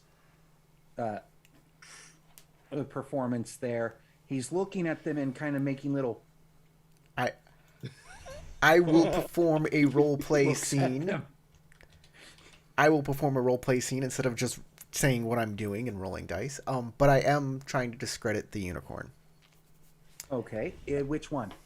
The emissary themselves or the investigators? The lead right now, the one that's arguing, The emissary himself. the one Okay. that's arguing that we're full of opium hogwash right now. And I Well, was that is what he's going to do when it comes back to his turn. He is going to definitely be saying that about Kenjiro. and Because his investigators told him about the poppy tea. So I will be. I'll walk up and I'll say, "Hello, ladies and gentlemen of this court. I am Soshi Takara. I am a Shugenja. I am very well versed in matters of the spiritual." And then I look at Sayori, who said that Kage was an expert in spiritual matters, and He not said that he was the Ikoma expert. the Akoma expert. Yeah, still. did not rule you out as being a better expert. Just he's the best amongst the Ikoma. I would like, because I'm sure there are going to be naysayers, and I look at the Unicorn Emissary, that will say that Naysayers. that perhaps these allusions to a fantastical trip through time are merely just are merely hallucinations brought on by imbibing of some fantastical drug. But I would like to tell this court that as a Shugenja, we must respect our spiritual journeys. And to just lay false, baseless claims is uncouth, on something no good samurai in good standing would ever do. But there is something to be said for a little bit of corroboration from people who aren't on the entire same side of the table as that person. And I would like to move to you, the judges here. You are impartial, all of you, I am assuming. Kitsuki-sama, and I will go down the list: the Imperial, the Scorpion. The others are technically lawyers. It's the Kitsu Daimyo who is the judge right now. Right. Now, who's the Scorpion? Bayushi or Shisuro? Shosuro Shosoro Aishi. Aishi. So, Shisuro Aishi. Shisuro Aishi, were you part of our group? Were you a person who accompanied us on our spiritual journey? No. No, of course not. He was with all of these fine emissaries journeying to the castle at the time.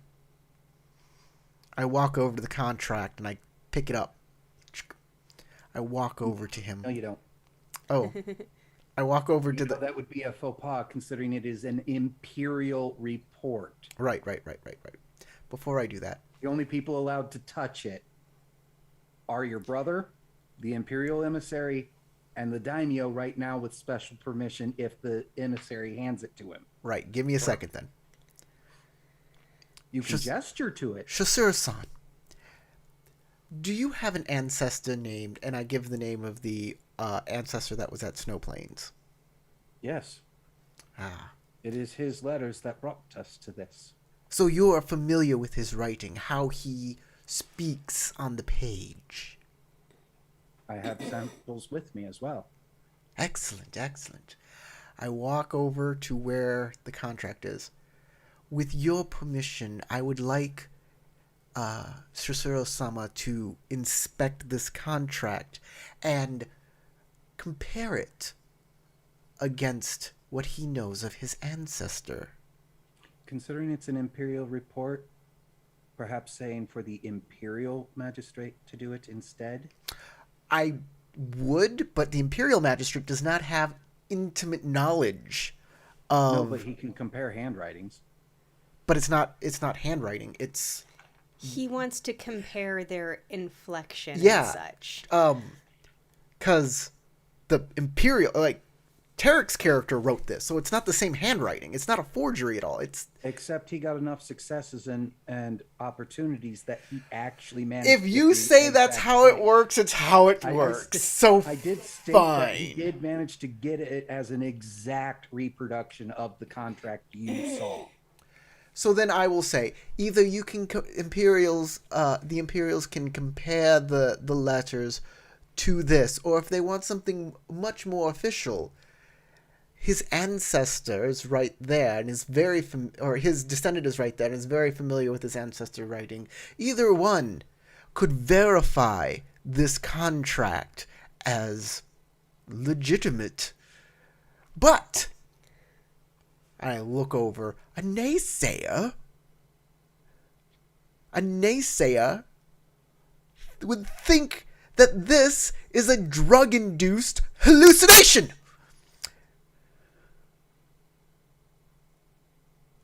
All right. At this point, go ahead and give me a roll. And Okay. I you'll have to am... wait for the comparison to actually occur for the Scorpion Emissary to turn over those as his entering thing.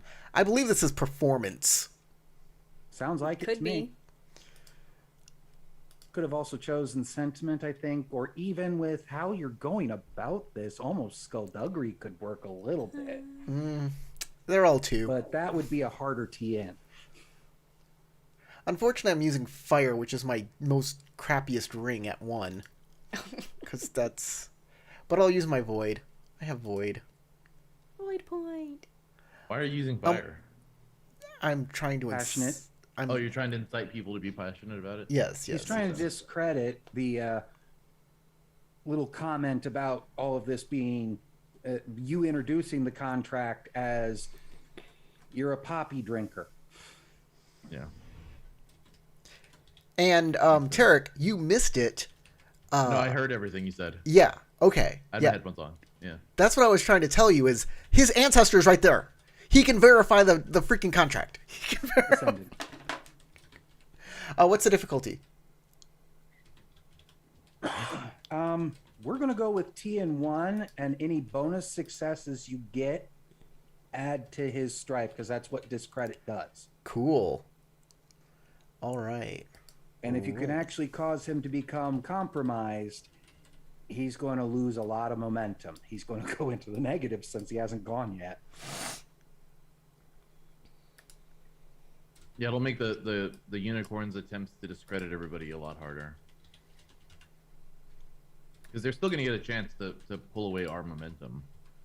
Because their momentum will count against us. Will count against everybody's. Okay, that is 6 bonus successes. Because of being on fire. Yep. But you do eat that 3 strife yourself. I do Oh eat that no, 3 strife. 3 whole strife.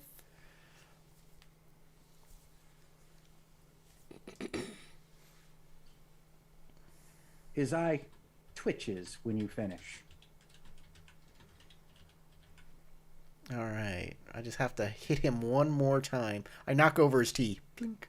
I knock over his tea.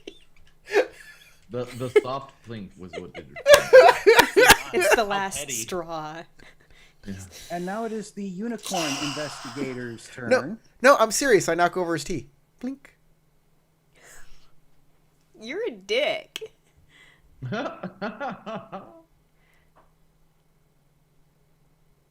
Oh, that's an additional thing, but I'll yeah, take an honor hit or a glory hit or all of that. I figure it would definitely be honor.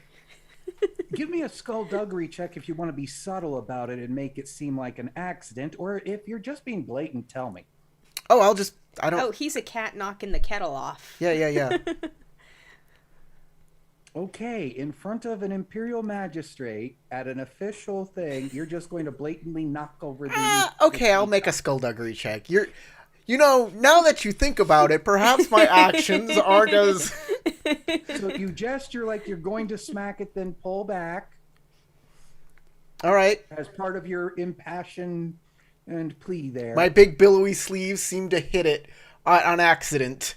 What's the difficulty? Probably a big one. Yeah, because it'd be versus his vigilance. So 4, 3, I was gonna say 4 or 5. 5. Shit. Okay. Dungeon Master, you should have just let him do it. Let Corey fail at something. Come on. There's enough up there. No, I didn't make it. I can only keep 4. You can only keep 4. No exploders. Well, whatever. I was just gonna do it anyway, so it is what it is. I'm not gonna. I'll keep an opportunity and bank it. Okay. So what happens is you do that gesture with your sleeve, trying to make it an accidental knockover, right as he grabs it. So your timing was off. Ah. And your sleeve brushes his hand, which he pulls back quickly, and almost sloshes tea on himself doing it. That's what I want. I want him to. His flaw is Yeah, he didn't succeed. His flaw is uncleanliness. So I want him to get that 3 strife from the uncleaning. Yeah, the reason he almost sloshed it was all the strife you just gave him. But he had enough control that he didn't quite do it. And Yeah, I know. 3 more stripe. That's all I need. I need 3. And then takes a sip All right. and puts it back down. Next person. Besides, he was already reaching for it when you came close because, well, do you let a scorpion sleeve get anywhere near your teacup? Poisoned.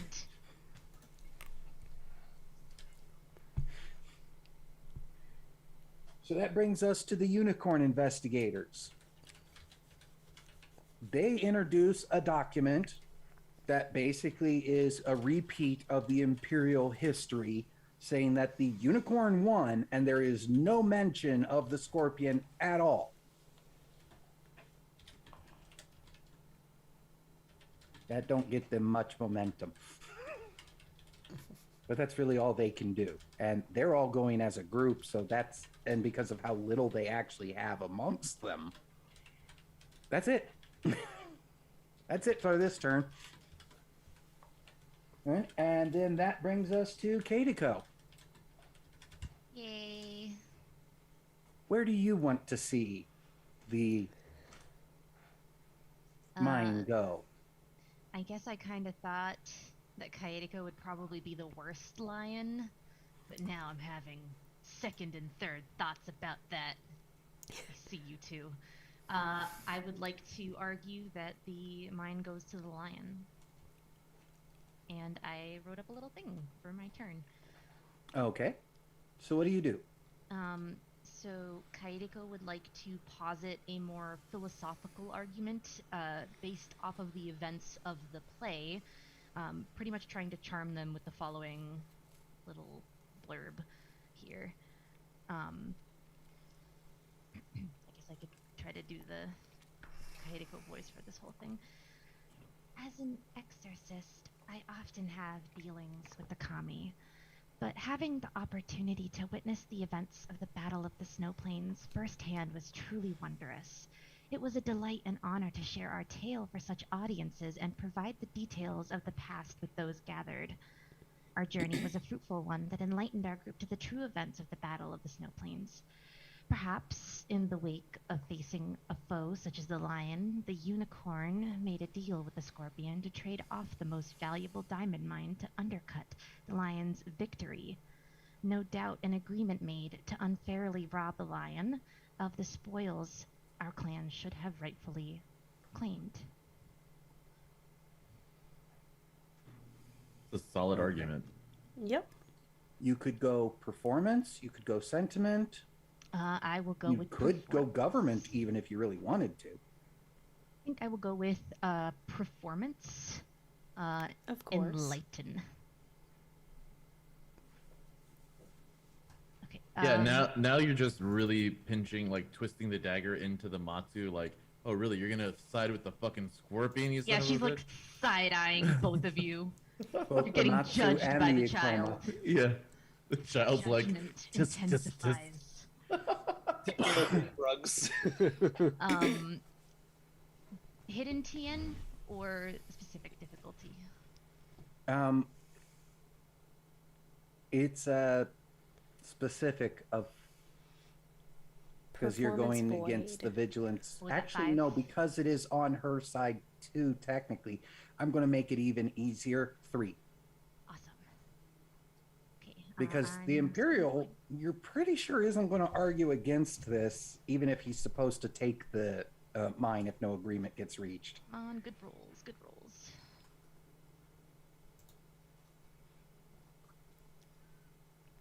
that's a pretty good roll. Yeah, I can see you succeeding with an opportunity without any strife. Succeeding with 2 opportunity without any strife. I think it's only. I think I can take 1. Oh, true, strike. because you're on void. Yeah, you're on void Oh stand, yeah, so that's you, true. So no strike for me. Yeah, Exactly. just ignore Or the you could strife. take more successes.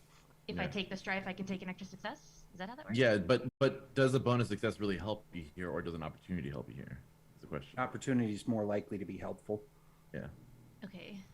especially as you can just negate that strife, right? Well, you already You can- have with the void stance. Oh, you didn't. Yeah. do it yet. You want Yeah. successes. Yeah, But still. I probably want the success. So I guess I'll take the strife. You don't take any strife. No, you don't take any strife. Confusion. You're on void stand, so you Yeah. don't take any strife. Okay. Yeah, so you're So just good. 4 successes, an opportunity. Yeah. Yep. And I would suggest using that opportunity to do something like give it extra impact or weight. I shall. I just need to find the opportunity list again. Right. Opportunities. What kind of use would this be? Skill check, skill use, and then void social. Discern the objective of another character in the scene. You can spend 1 opportunity to do that. Okay. Or, let's see. It has why to be don't... the school. It has to be it the has to social one? The skill type that you're using. Yeah. Okay. So then, yeah, discern the objective of another character in the scene. You could also do choose a ring other than void and reduce the next TN of a check that you make by 1 if it uses that ring. How does that work? You just spend 1 opportunity and you can choose a ring other than void. So you can be like, I'm going to choose fire, Oh, and okay. the next check that you make, as long as it uses the fire ring, the TN of that check is reduced by 1. Okay, I will do that for water. Okay.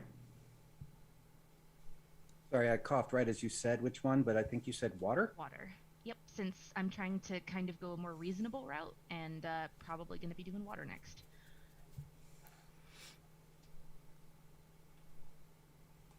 All right. And that brings us back up to the top where Kitsusama nods a little bit and simply takes a sip of her tea. The Imperial Emissary also does the same thing of nodding thoughtfully and sipping tea. The Unicorn Emissary speaks up at this point and is trying to discredit Kenjiro with his comments about known poppy tea drinker and opium user. He's about to get some shit dropped about him that he's not gonna like.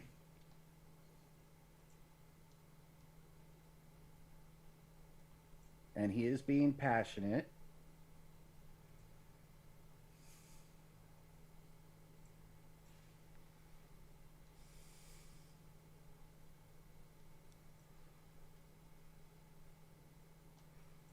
So here we are with that.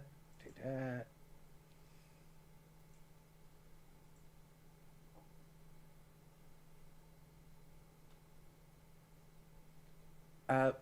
Yeah, your status is actually what status rank is his actual TN. I forgot to reset that. So he's actually supposed to beat a 5, and it doesn't look like he's going to be able to. Trying to impinge my honor. I have a 94 glory and an 82 honor. Come on. Get out of here. But he also doesn't take any strife for the attempt. That's fair. Your brother already pretty much countered everything he was going to say. This is why it's good to have family. Yeah, rub it in, why don't ya? And the Scorpion Emissary technically also goes on the same point, but the Unicorn is a bit more passionate and fiery right now, so he got the jump on him.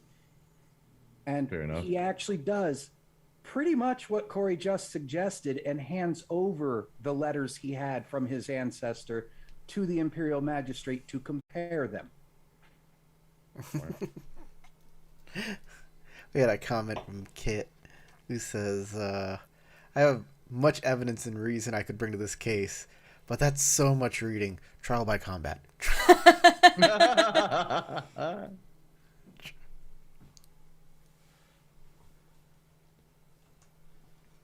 Isn't that how we got into this mess in the first place? Yes. That's how all messes start. If the Unicorn ends up declaring that they want trial by combat because they're losing at the very end of this, which they are very close to as is, the Scorpion Emissary is likely to name Kenjiro as his champion just because Of course they would. Okay, he and then I can said fight he on already behalf of the took the lion. arm off of one Unicorn champion. Not only that, but Kenjiro is bound to protect his brother, so all he would have to do is be like, "Oh yeah, I will take up that challenge, and my associate here, Shuro Tokoro, will be the one honoring that challenge." And then Tokoro's like, "Hey brother, do the thing," and I'm like, "I hate this fucking family." As the good lion, I will fight and then give you the pleasure of killing a child. Or who knows? Maybe if it's Takeo, Kaedeko will whoop his ass. Who knows? I'm not brainless.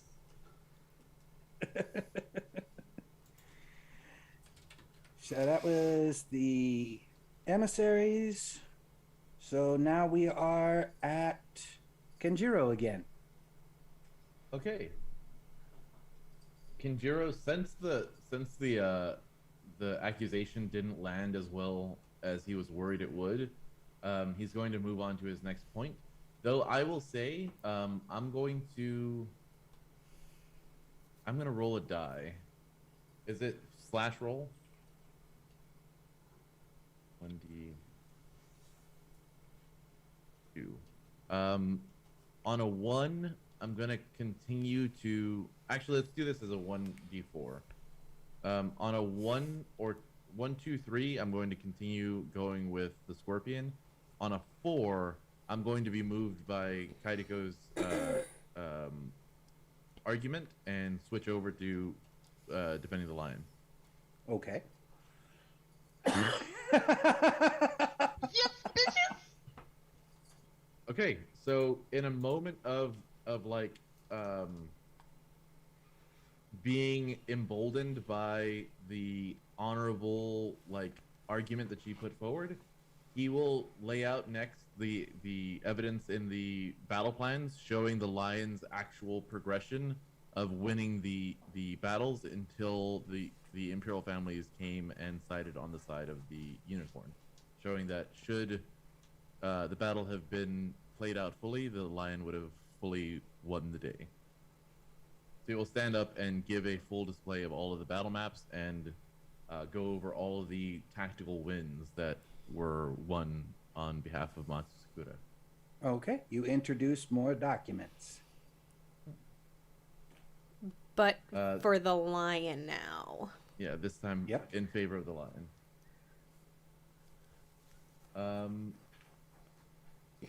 Do you want me to make a? I'm imagining this being like a tactics check to explain the process by which the lion were winning and how that could back up Kaidiko's point that she made in her argument previously. Sure. Okay. I'll do tactics reasoning with Earth. TN is going to be, what would you say, like it's the vigilance of the highest person in the room, so a 5? Since you're arguing in favor of something that secretly the lion judge kind of wants anyway, it's a little easier. It's a 3. Okay.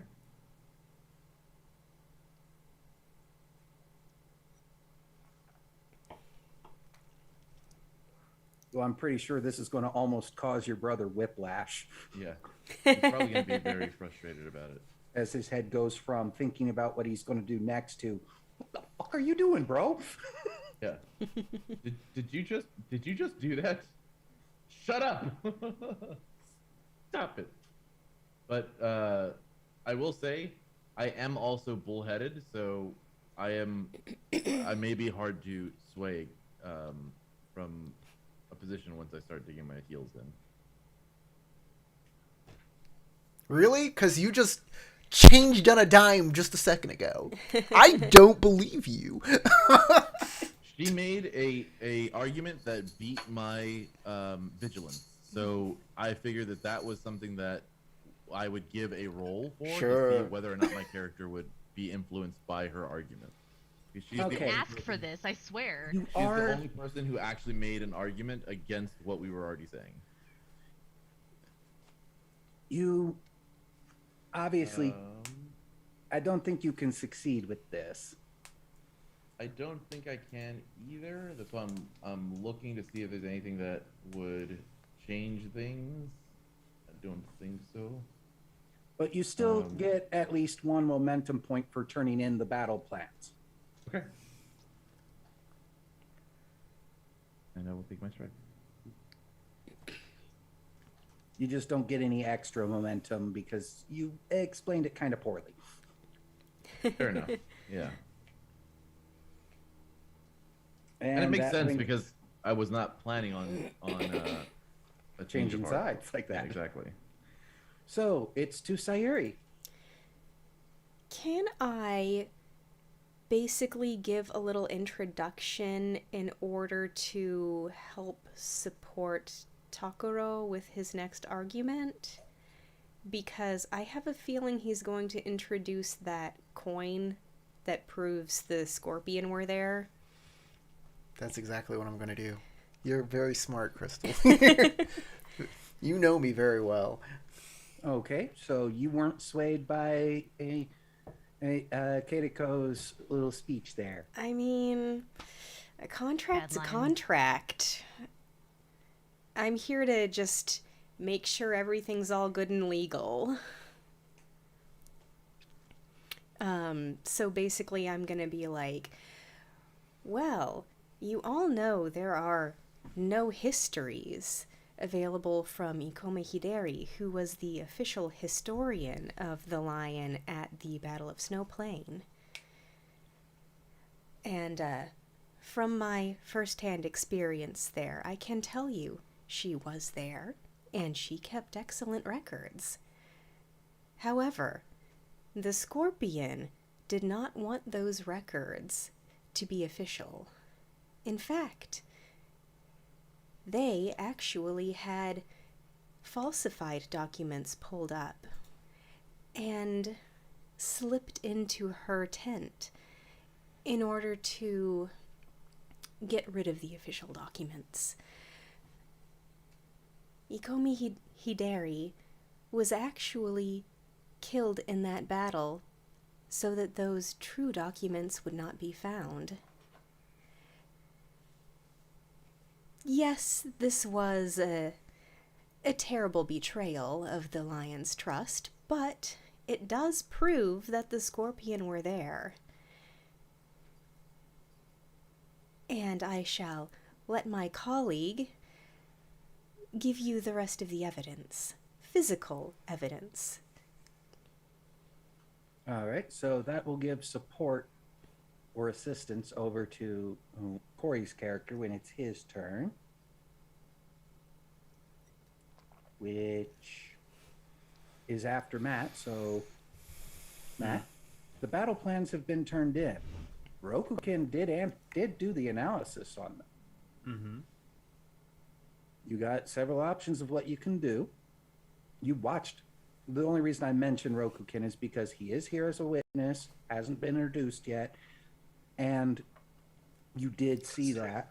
I was definitely considering doing that amongst a few other options, but You can do anything you want. mm-hmm.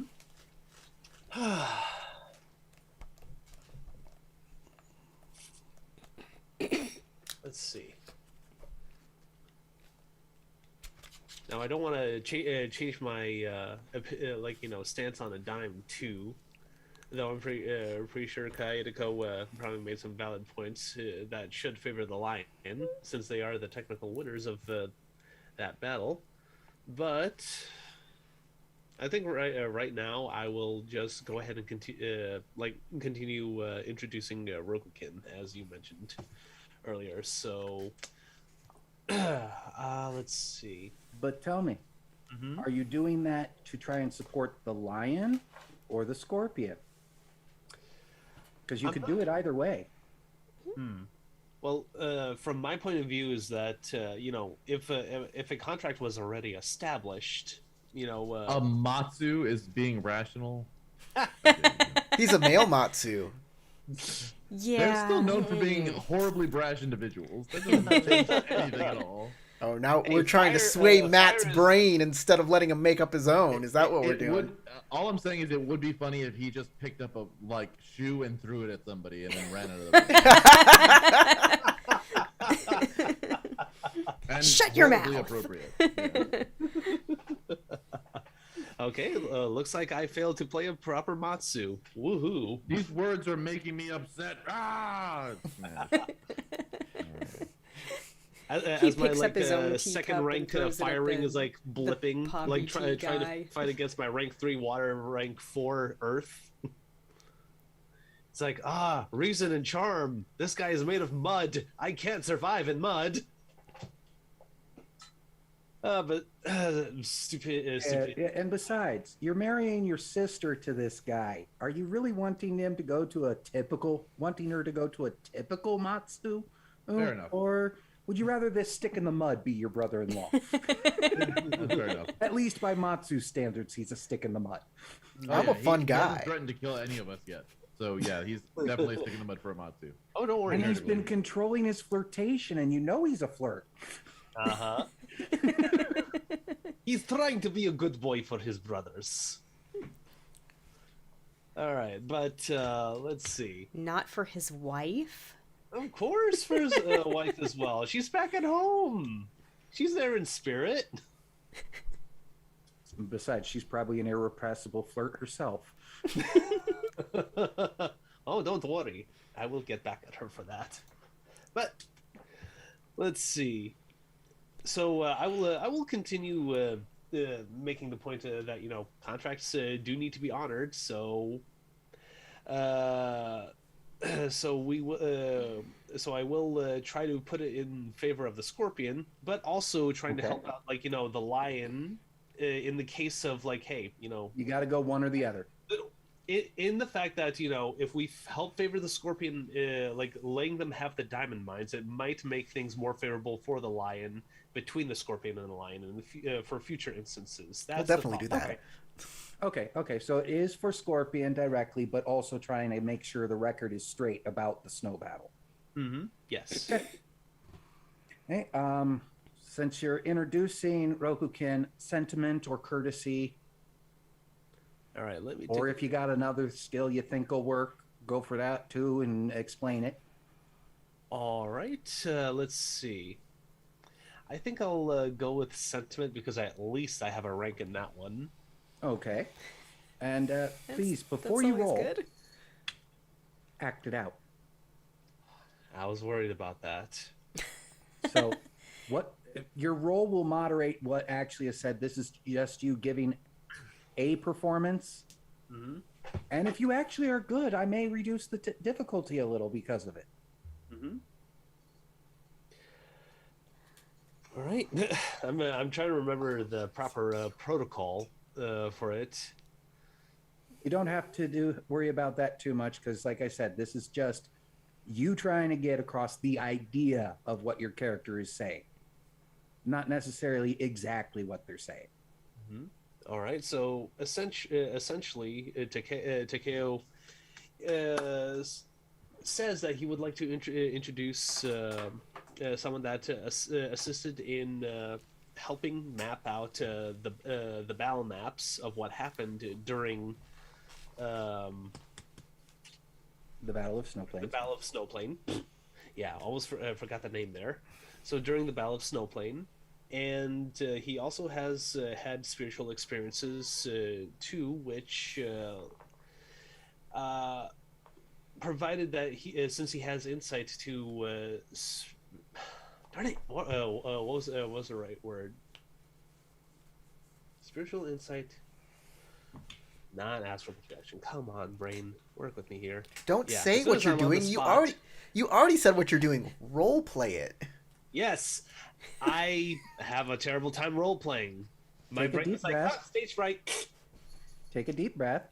And become your character. I can't. Rokukin, I just- Asako Rokukin, Lore Master of the Phoenix. Expert on spiritual matters and companion to Akoma Kage. Mm-hmm. That's the introduction part. To explain. Mm-hmm. Continue. All right. He graciously assisted us in planning out or like writing out the maps of what happened, Analyzing the maps. analyzing them, and assessing the tactics used in the Battle of Snowplain, and acts as a current day expert witness to what went on. Okay. That's good enough. You don't have to keep going. Mhm. Now make the sentiment roll. Oh, TN2. All right, TN2. All right, and I assume I was stating it as a matter of fact, so Earth roll, I assume. Unless you're saying your character was doing a different way. Nope. Man, I'm barely getting any. Let's see. Not bad at all. You got enough in there.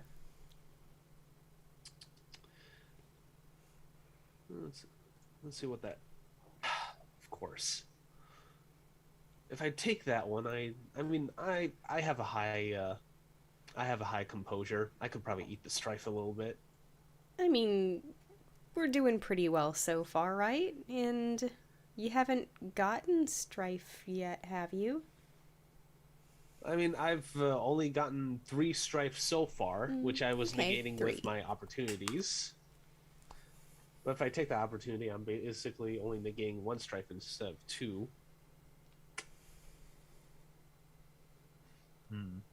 Might as well. So I'll negate 1 strife that I got from the roll, so I'll be taking 3 strife instead of 4. An opportunity reduces 2. 2? Well, yeah, but like the opportunity had that strife, so Yeah. yeah. So You have 4 total there. You're reducing 2, so you take 2.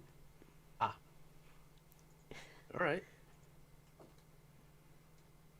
4 minus 2 is 2. All right, fair enough. So 5 strife out of 14. All right. You introduce Rokukin. He steps up and begins explaining how the opening tactics used by the unicorn were obviously taught to them by the Scorpion, using pit traps in that first battle at the war camp to surprise and ambush from the sides and behind. And is definitely a Scorpion tactic and not one the unicorn would use at that time without Scorpion influence. So the tactics alone show that the Scorpions were there. And so that means I need to make a tactics roll for Rokukin. Where'd that go? Or There it is. history.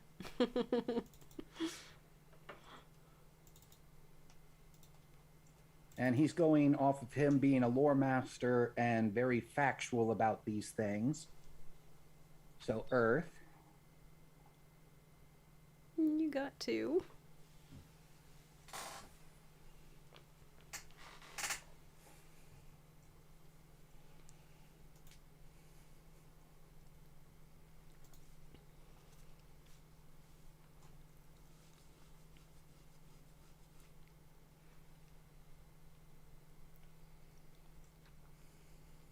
And yeah, he is very successful in explaining all of that.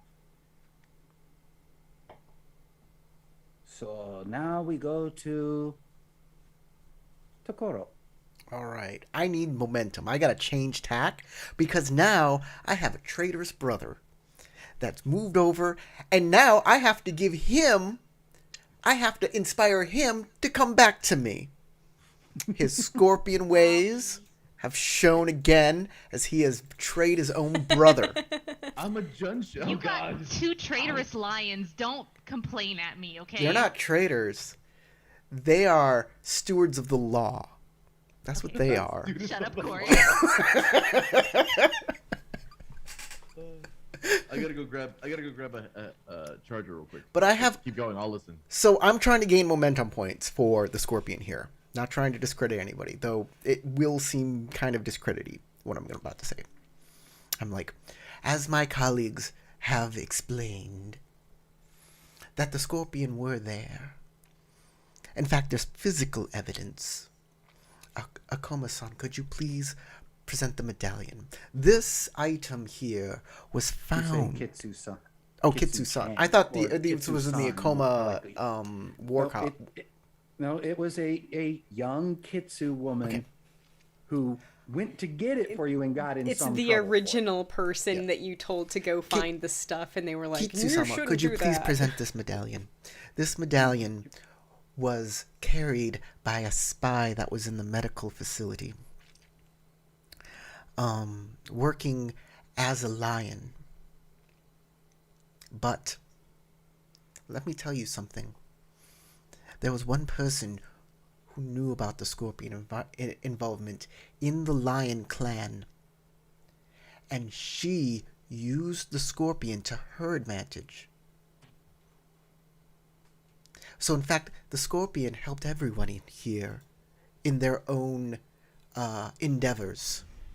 That is why they deserve this mine. Not only do they have the very legal contract that says if they help, they got the mine, but they also helped the lion. And in so helping the unicorn. And because of this, I would like to call upon... Expert witness. Or surprise Kitsu witness. Ayako, who was within the body of Kitsuyu, who called upon the Scorpion.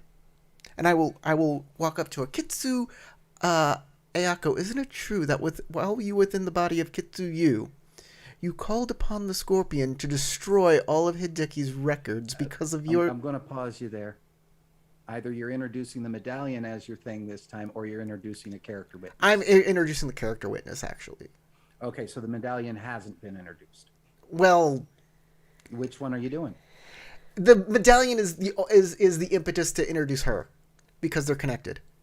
Okay, so you gesture to Kitsu-san holding it to reference it, and then bring her up. Okay, that's fine. Okay. I just want to get momentum points. Yeah, I'm just making sure you're not trying to do two things on your turn, and you can only do one. Yeah. It's one or the other. I get it, but like I just want them getting. You can gesture to it because it is in the room. This is my question. Without introducing it. This is my question. If I introduce the evidence and I make my roll, is that all momentum points? Or if I introduce a person and I make my roll, is that all momentum points? Or does the person I introduce give the momentum points? I'm unclear. The person you introduce causes momentum points based upon their status, and the item gives a flat base amount added. Right. So I will... Either way, you will likely be adding with your roll. Then I'm not asking her any questions. I'm not introducing her as a witness. I'm just saying, I am stating this as fact, then, that she did this. Okay. I'm saying, Kitsu Ayako, while within the body of Kitsu Yu, burned the records because of what actions she performed there. And if you would like to question her, I do not want to bring shame upon the lion. That is not my intention here. My intention here is to show that the Scorpion has provided services. You may question Ayako later. I will not say what happened or why. Only that it did. And that medallion is proof of all of that. And I will make my roll. So you're introducing the medallion? Yes, I'm introducing the medallion. And I am using courtesy because everybody here has more status than me, which reduces the TN by 1 if you use courtesy. Okay. That makes it a TN2. All right, TN2. And don't forget the support from me. I have assistance.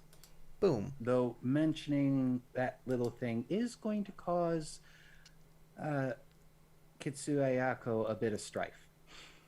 Oh, well. Like, that's... You I are was- Scorpion, so you don't really give a shit. Yes. So I'm going to use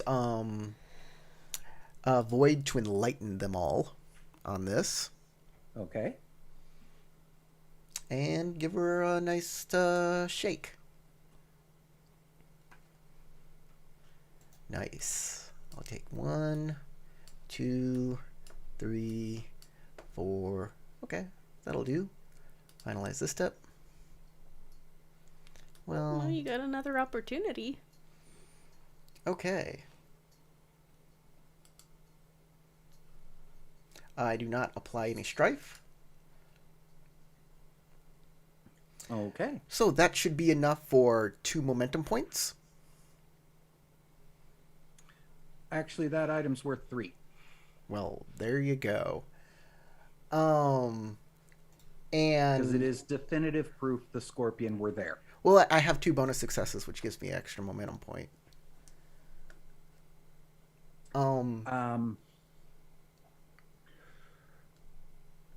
And then I will use my 2 opportunity to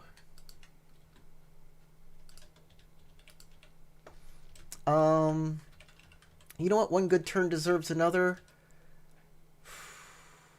No, because I think she's just gonna throw it back to me. I don't know.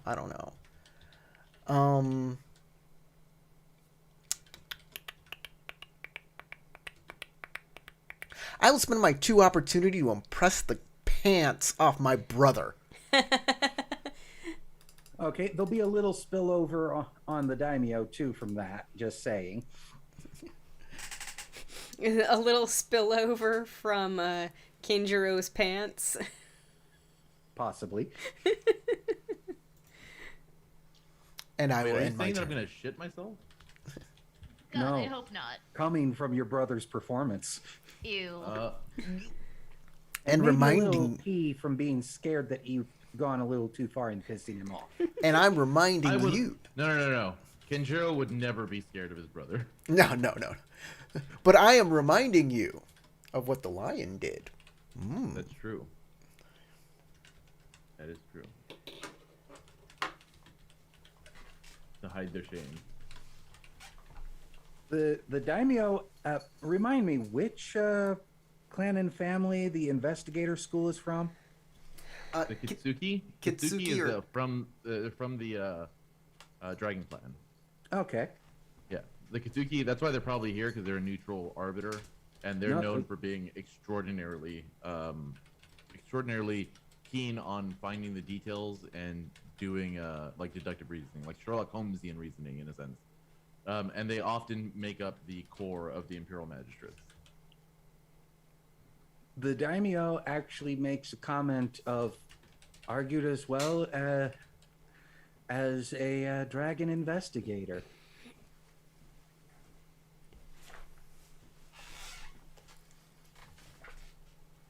I think at that point, the one thing that Kinjiro would do was pull up a fan. That leads us to the investigators, the unicorn ones.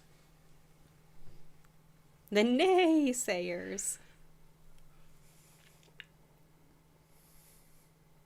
And they just bring up the point that the Imperials decreed that the snow plains belong to the unicorns. It cannot be lion. It is unicorn by Imperial decree. Whether they won or lost, the Imperials said it was the unicorns. That's factually wrong. That is what it actually was. No, they said that the unicorn won the battle, but the lion got the land. That's what the No, Imperials Sorry, said. I misspoke backwards. Doesn't matter whether the lion won or lost. The Imperials said the unicorns own snow plains. At the end of it. Heaven decided. It does not matter.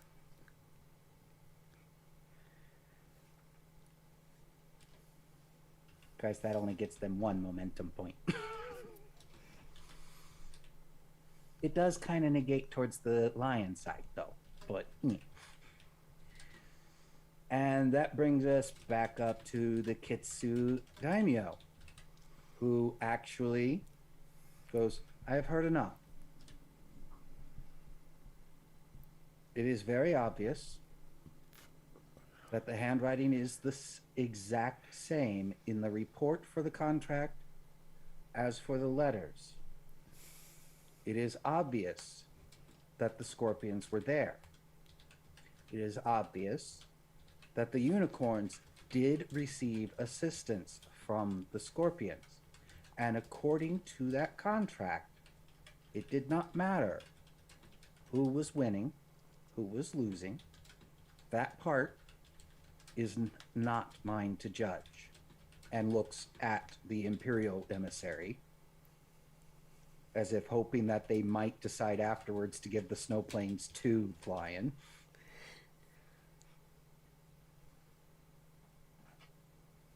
The contract is clear. The writing is clear. The medallion is clear. The battle plans are clear. The Scorpions were there. They did assist the unicorn. And therefore, by that contract, the mines are the Scorpions. I bow very deeply.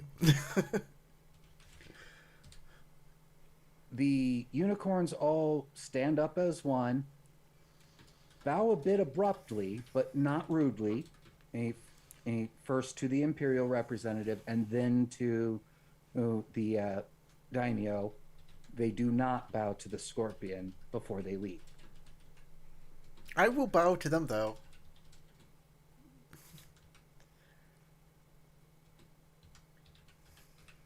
The Scorpion Emissary goes, "Thank you for recognizing the truth of my ancestors' work.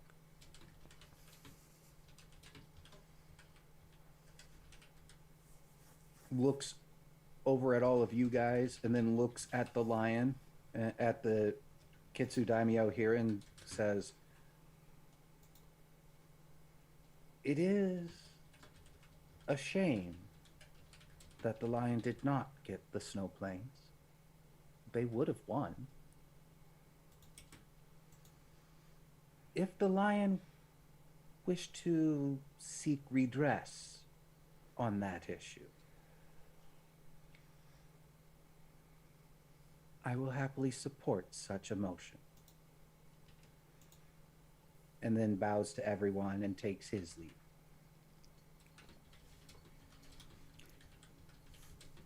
The daimyo does a nodding bow to all of you and then simply says, "You are dismissed. Could you bring in a go board?" to one of the servants. And apparently is going to play Go with the Imperial Emissary. If it was modern day, he'd be like, "All right, you can boot up Call of Duty." The Imperial Emissary does stop Kenjiro on his way out and says, "There was more to that report than just the page with the contract on it," and holds out the hand like, "May I see the rest?" He hands over the 15-page, 16-page document and goes, "For what it's worth, I do believe that the Scorpion did hold a contract, though I did not see the contract itself directly." And yet, you managed to get the handwriting exactly. For that, I owe my brother a great deed. However, And the spirits. and the spirits themselves. If I were However- you, I'd go and offer some incense. Of course. However, I will also say,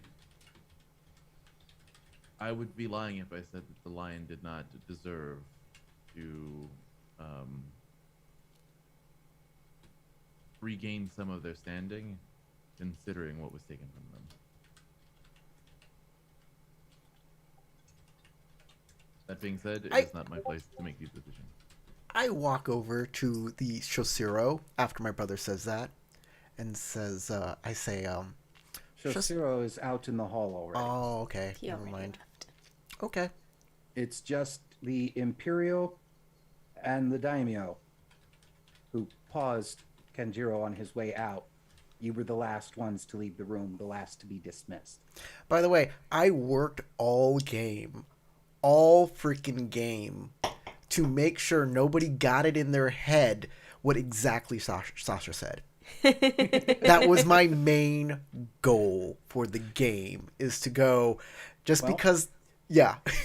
Let me tell you how the scores actually It's a ended up. technicality.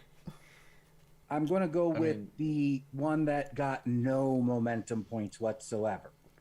Imperials. They got nothing. They didn't get a single momentum point, and they needed 14. It was actually the easiest momentum if somebody wanted to try for that. I think the Imperials should take it. It's just The gonna cause next strife. worst was the Unicorns with only 2. And they needed 16. Oh. Next was the Lion, having actually achieved 7 momentum points, but they needed 24. So that was going to be a long shot. Scorpion needed 16 as well as the Unicorn. It was pretty balanced. And you had 23, Nice. which is why I didn't give Katiko her second turn, and I apologize for that. But that was blown out of the water levels. I was like, okay, 16 to 19 will finish out this round, and then she'll give her judgment. Past 20, that's where it stops, other than letting the investigators get one more in because, well, there's 5 of you versus 3 of them, and they're all acting as one. They just didn't have a lot to bring.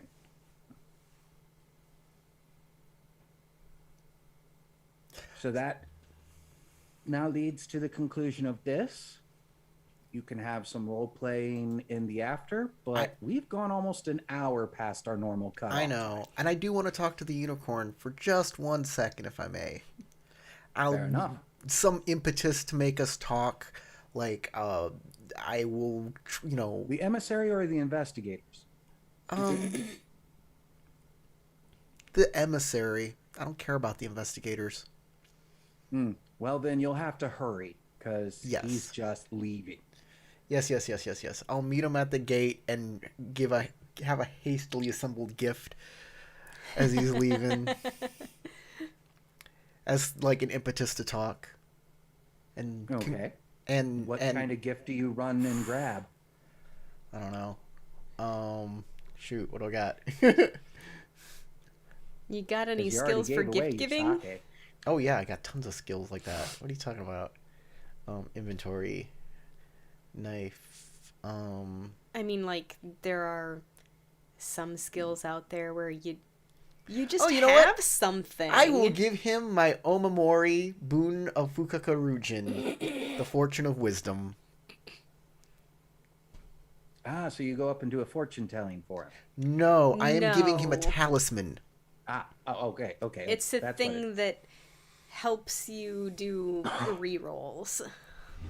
No, I may spend a void point to remove a condition or permanent effect Oh. caused by a scheme action. Okay, I thought it was the same as the Fukurokujin's. Blessing? No, Blessing, yeah.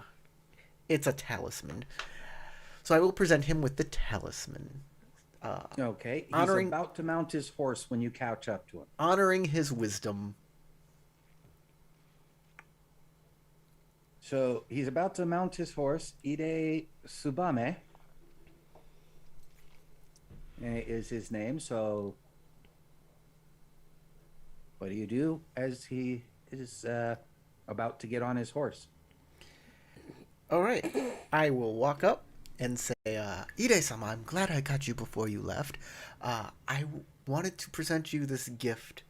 You are a fine opponent, and I wish all the best for you. All of the best for you. And I hold out the offering.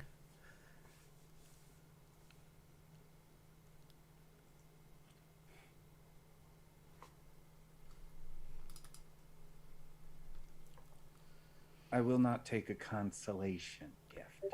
This is not a consolation at all. I worked very hard to try and defeat you. I do not take you lightly. This is our preparation shows our respect for you, sir. Please. I recognize that you are attempting to offer no insult, and I take none. Nor do I take this gift. Sir, it is more than that. It is an honor for me to present you with this gift. Please take it in that spirit.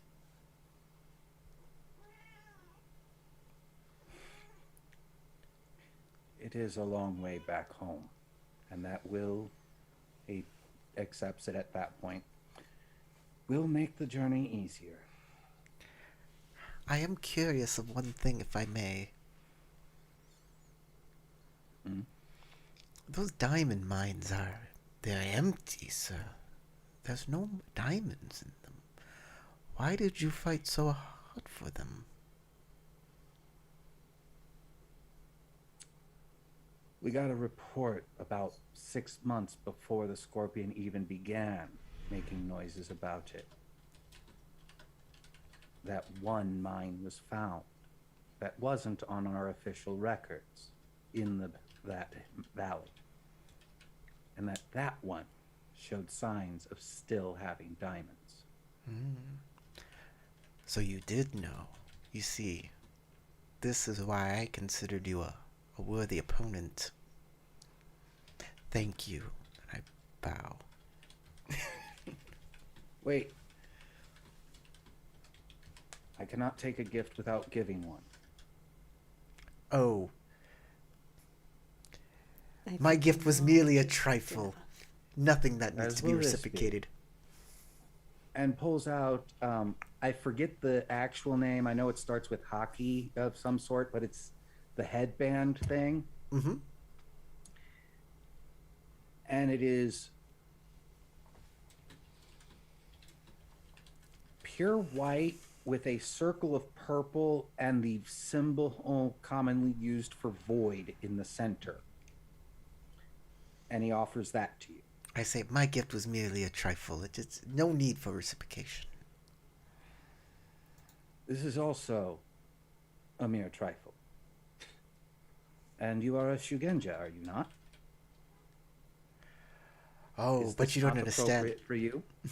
You don't understand. I have so many Shugenja items already. Where would I put it? On your head. Oh yeah, I'm setting him up for that. He literally does say that immediately. On your head. So And you, I am no Shugenja myself. so This you is are. better for a Shugenja.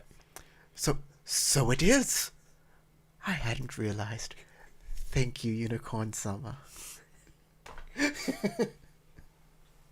It's just a simple, doesn't do anything, plain white headband with the void symbol with the purple ring around it. Cool. I put it on. Have a wonderful journey home. In ceremonial contact with spirits, it is a symbol of purity. So it does work as accoutrements for that. But Okay. it has no game thing. I wish him a fine journey home, and I rejoin my you. friends. Anyone else with final things? I think I'm Or- done. No? Nothing else from anyone else? Okay, then. Make my bows and leave. While the rest of you are kind of standing around and wondering what's next, some servants come up to Katiko with an official scroll sealed by not the daimyo, but the person right under her. And offers this scroll to Katiko. The Vice Daimyo. It would be actually, it's a Hatamoto. I don't completely understand the significance out of character, so I'm Generally assuming- speaking, when you receive missions, this is one of the ways that you are given missions.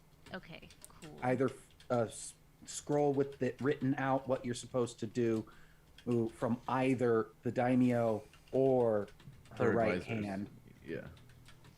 or Okay, anybody else superior to you in the family. cool. And Then she'll accept it.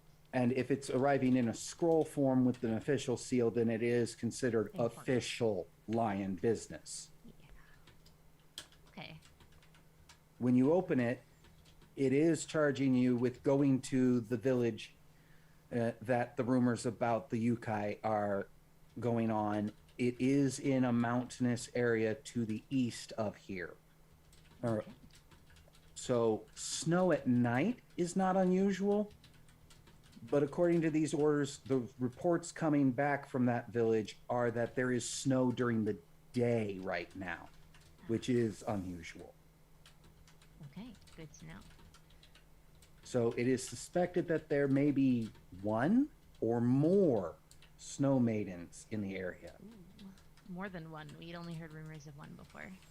Snow They Maid don't know. Eye. So they're erring on the side of caution with warning you. Okay. And in the orders, you are allowed to select whoever you want as your traveling companions. Alrighty. She'll keep this to herself for the immediate moment. Okay. Well, Kage's going to stay here because this is home for him. Actually, he's not. This isn't his home. His home is in the Palace of the Emerald Champion. That's where he works out of. Yeah. Oh well. He's an But he's emerald probably gonna stay here magistrate. for the winter because it's winter and he's gonna chill Well, and it's get no, drunk. it's actually summer right now. Oh, Mm. well then he's probably still gonna chill and get drunk. Rokugan needs to return home and turn in his reports and things about being dead still, and is asking Kage to go with him. Yeah, all right. I'll find some beautiful Phoenix maidens and try to woo them out of their religious vows. I thought you were gonna say pants. They don't wear pants. What They're, pants? They're Phoenix. Sorry, out of their Yeah. dresses. Rokugan actually ends up telling this is actually in front of you guys too, other than Corey's character. Rokugan says, "I know a few I can probably introduce you to. They might be a little bit older now, but they're still just as much fun." A ripe plum is all the more sweet. Where do you get these? Do you have like a list? And then claps a hand on Kage's shoulder and actually says, "And besides, amongst the Phoenix, chastity is not required for shrine maidens." Pat, pat. I'm going to go pack. I think I'm going to have to pack heavy as well. Possibilities. He gets excited, and for once, instead of walking around like a crippled old man, he's like jaunty and like moving quickly and very lively. And Grandpa's maybe bones even work in again. front of these people, ship the eye patch as you go. Exactly. Onward. And Rokugan, before he leaves, after saying, "I'll go pack," looks at all of you and says, "You're all welcome to travel with us if you wish." And Katako would know that by the land route, instead of taking the river route, they could go to that village with you on their way to Phoenix Lands. She's Because like it is in doing the same math. direction. Ooh, and more helping hands too. Yeah, she's like doing the mental math. Well, Except they're she two hasn't old told men, us so I don't about know it how yet. helpful it will be, but They're old but very spry. yeah, Like neither And- one moves like they're older than 30. and full of moral support. I mean, both of them look like they're twice that, Oh, I but can- neither one like, moves trying to like they're forward more what than 30 at best. I mean, one of them likes stories, right? That's like a shared. oh yeah, interest. Kage is a storyteller. He's a bard. Okay, I could good, also- good enough. I could also Technically, both imagine of them trying to love work- stories because Rokukin's attitude has always been about stories, that there's always a grain of truth that you can hunt down and find and research. Then perhaps I think that Kaedeko might perk up a little bit at that, and depending on what time of day it is, offer to eat with them and give some information that she recently got, and like basically give them tales of the ghosts, the snow ladies, and then casually mention to everyone that she got an assignment, as if that's the least important part of everything she just said. And that it happens to be along the route. I'm going to rule that you end up saying that during dinner because it is almost that time. And Corey, you're there too to hear all of this and hear that both Kage and Rokukin are planning to head to Phoenix Lands. I walk up right next to Kinjiro, and I sit down with my bright white headband. You're looking quite dapper. Thank you for noticing. Of course. The unicorn gave me a gift on their parting. He looks at you like squinted eyes and then goes, "You sly devil." I don't know what you did to get them to be accepting of the lambasting that you gave them in the courtroom today, but good on you, brother. Good on you. In truth, It's it's important. actually an Ide tradition that if they are given a gift, they must return one pretty quickly. Yeah, they don't like that.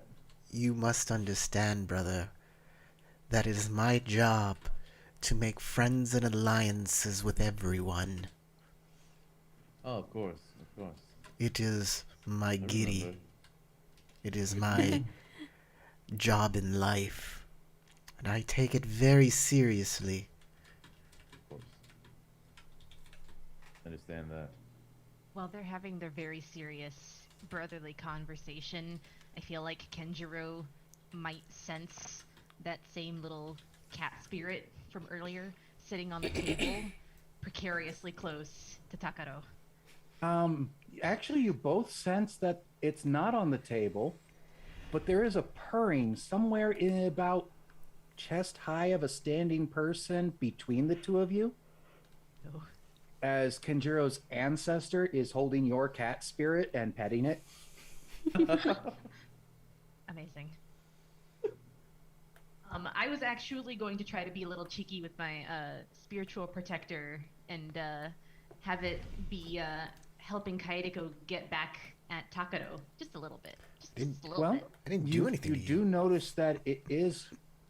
You can tell which way the cat is facing, and Kenjiro can tell which way his ancestor is facing, but that's about it. Kenjiro cannot tell anything about your cat, and you can't tell anything about his ancestor other than a rough guess at height because of where your cat is. Yeah, kind of confusing that it's like floating. I didn't know it could do that. I technically... you sense the spirit, but not much else. Yeah. And you know your cat is looking right at Kenjiro and is feeling somewhat protective towards him right now. Oh. Not greatly so, but a little bit. Enough that if Tokoro decides to go a little further than what brothers normally would do with each other, it might try to do something. Good. Speaking of my And of course duty you're brother. a Shugenja, so you're aware there's two spirits right there. Speaking of my duty brother,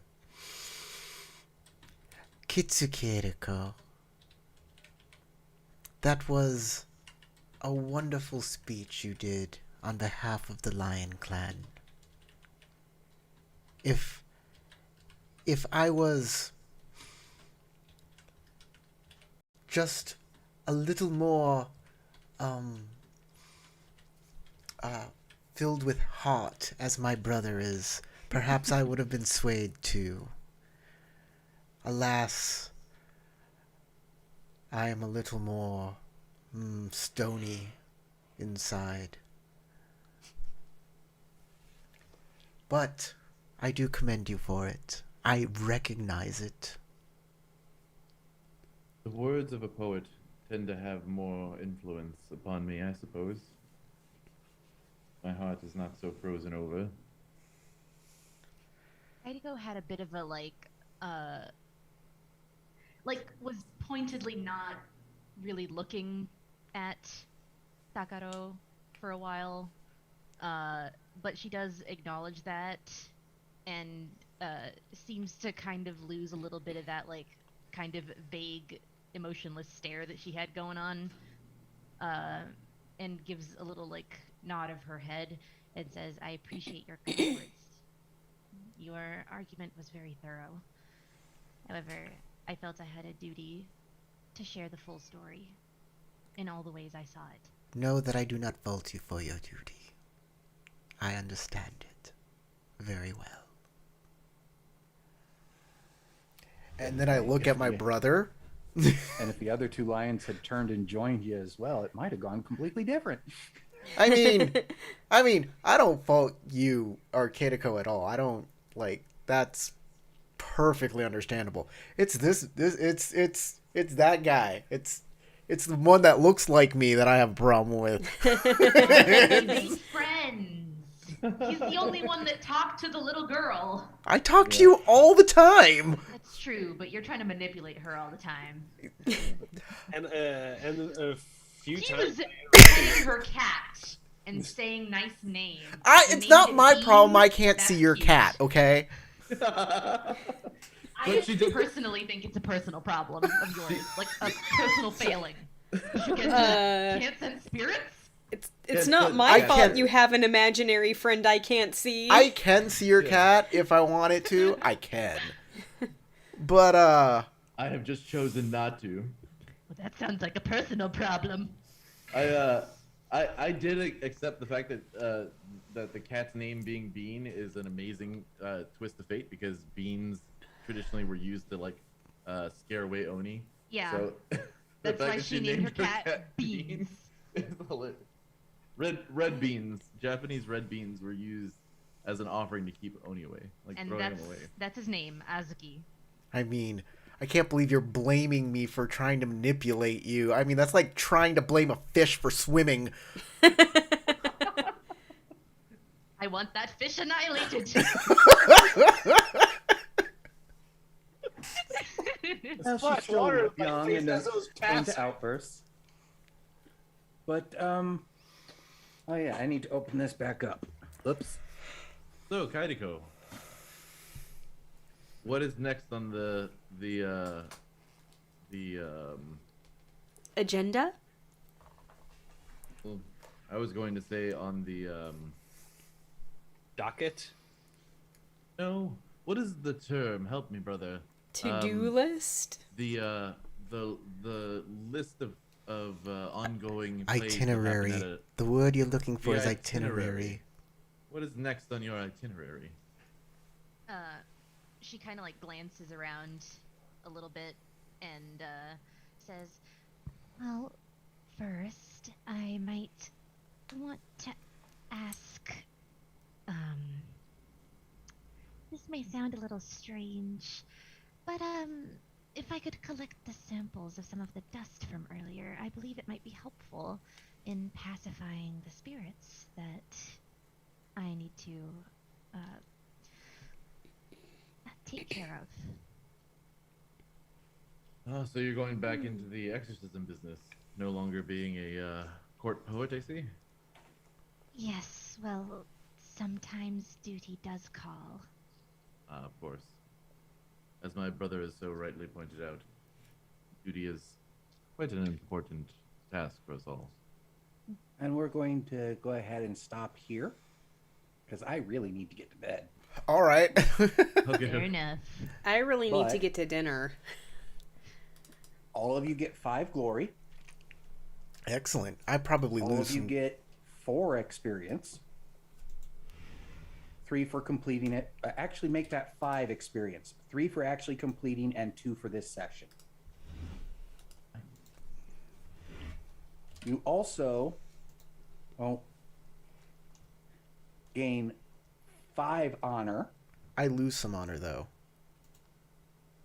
I tried to knock over a teacup in the middle of a freaking, like, nobody saw it, but I still did it.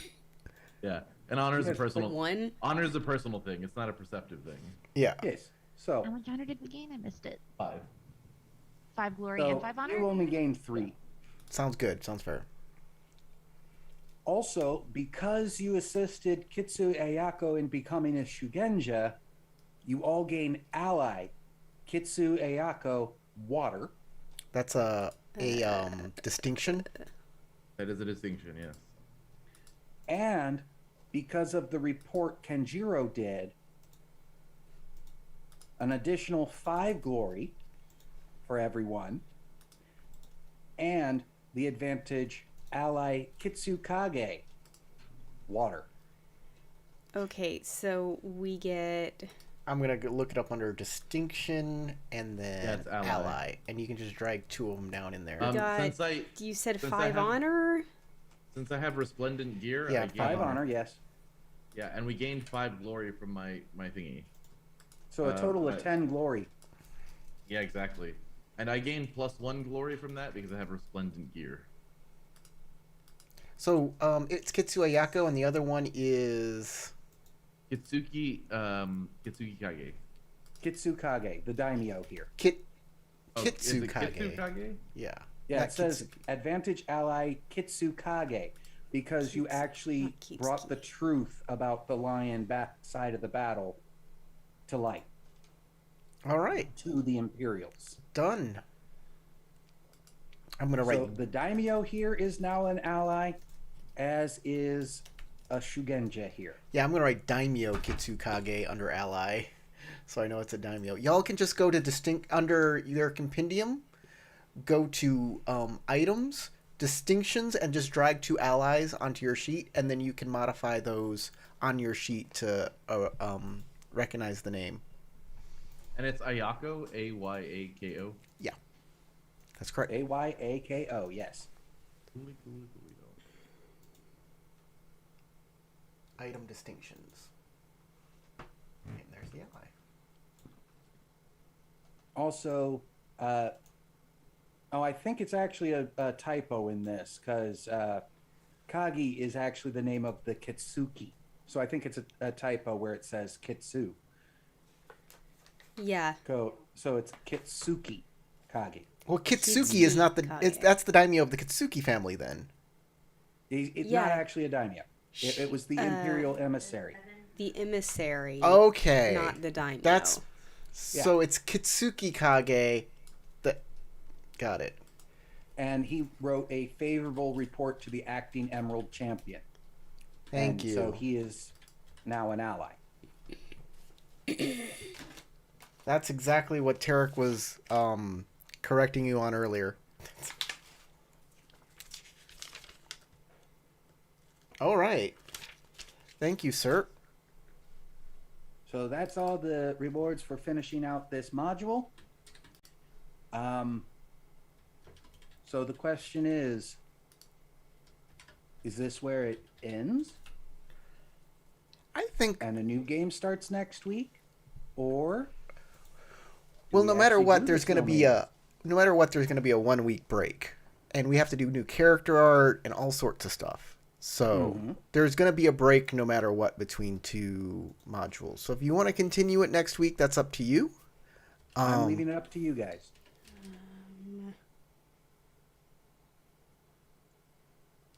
So I'm definitely up for at least a 1 week break. What was Ayako's family name? Do you Kitsu. want to go after the Snow Not Maidens? Kitsuki. I wouldn't mind following then up and doing Kage the Snow was Maiden Kitsuki. mission, if everybody else is. I'm And open. then after that, we can do the 1 week break, and that'll give Matt enough time to do like character art and stuff. Okay. Because that'll give us like a 2 week buffer before the next game has to start. So Okay, yeah, and also, Tarek, just so you're aware, when Rokukin and Kage get back to the Phoenix Lands, Rokukin is going to try and rope Kage into going and checking out that sea cave. Oh hell yeah! Kage's always in for an adventure. all right, everybody. Thank you for watching.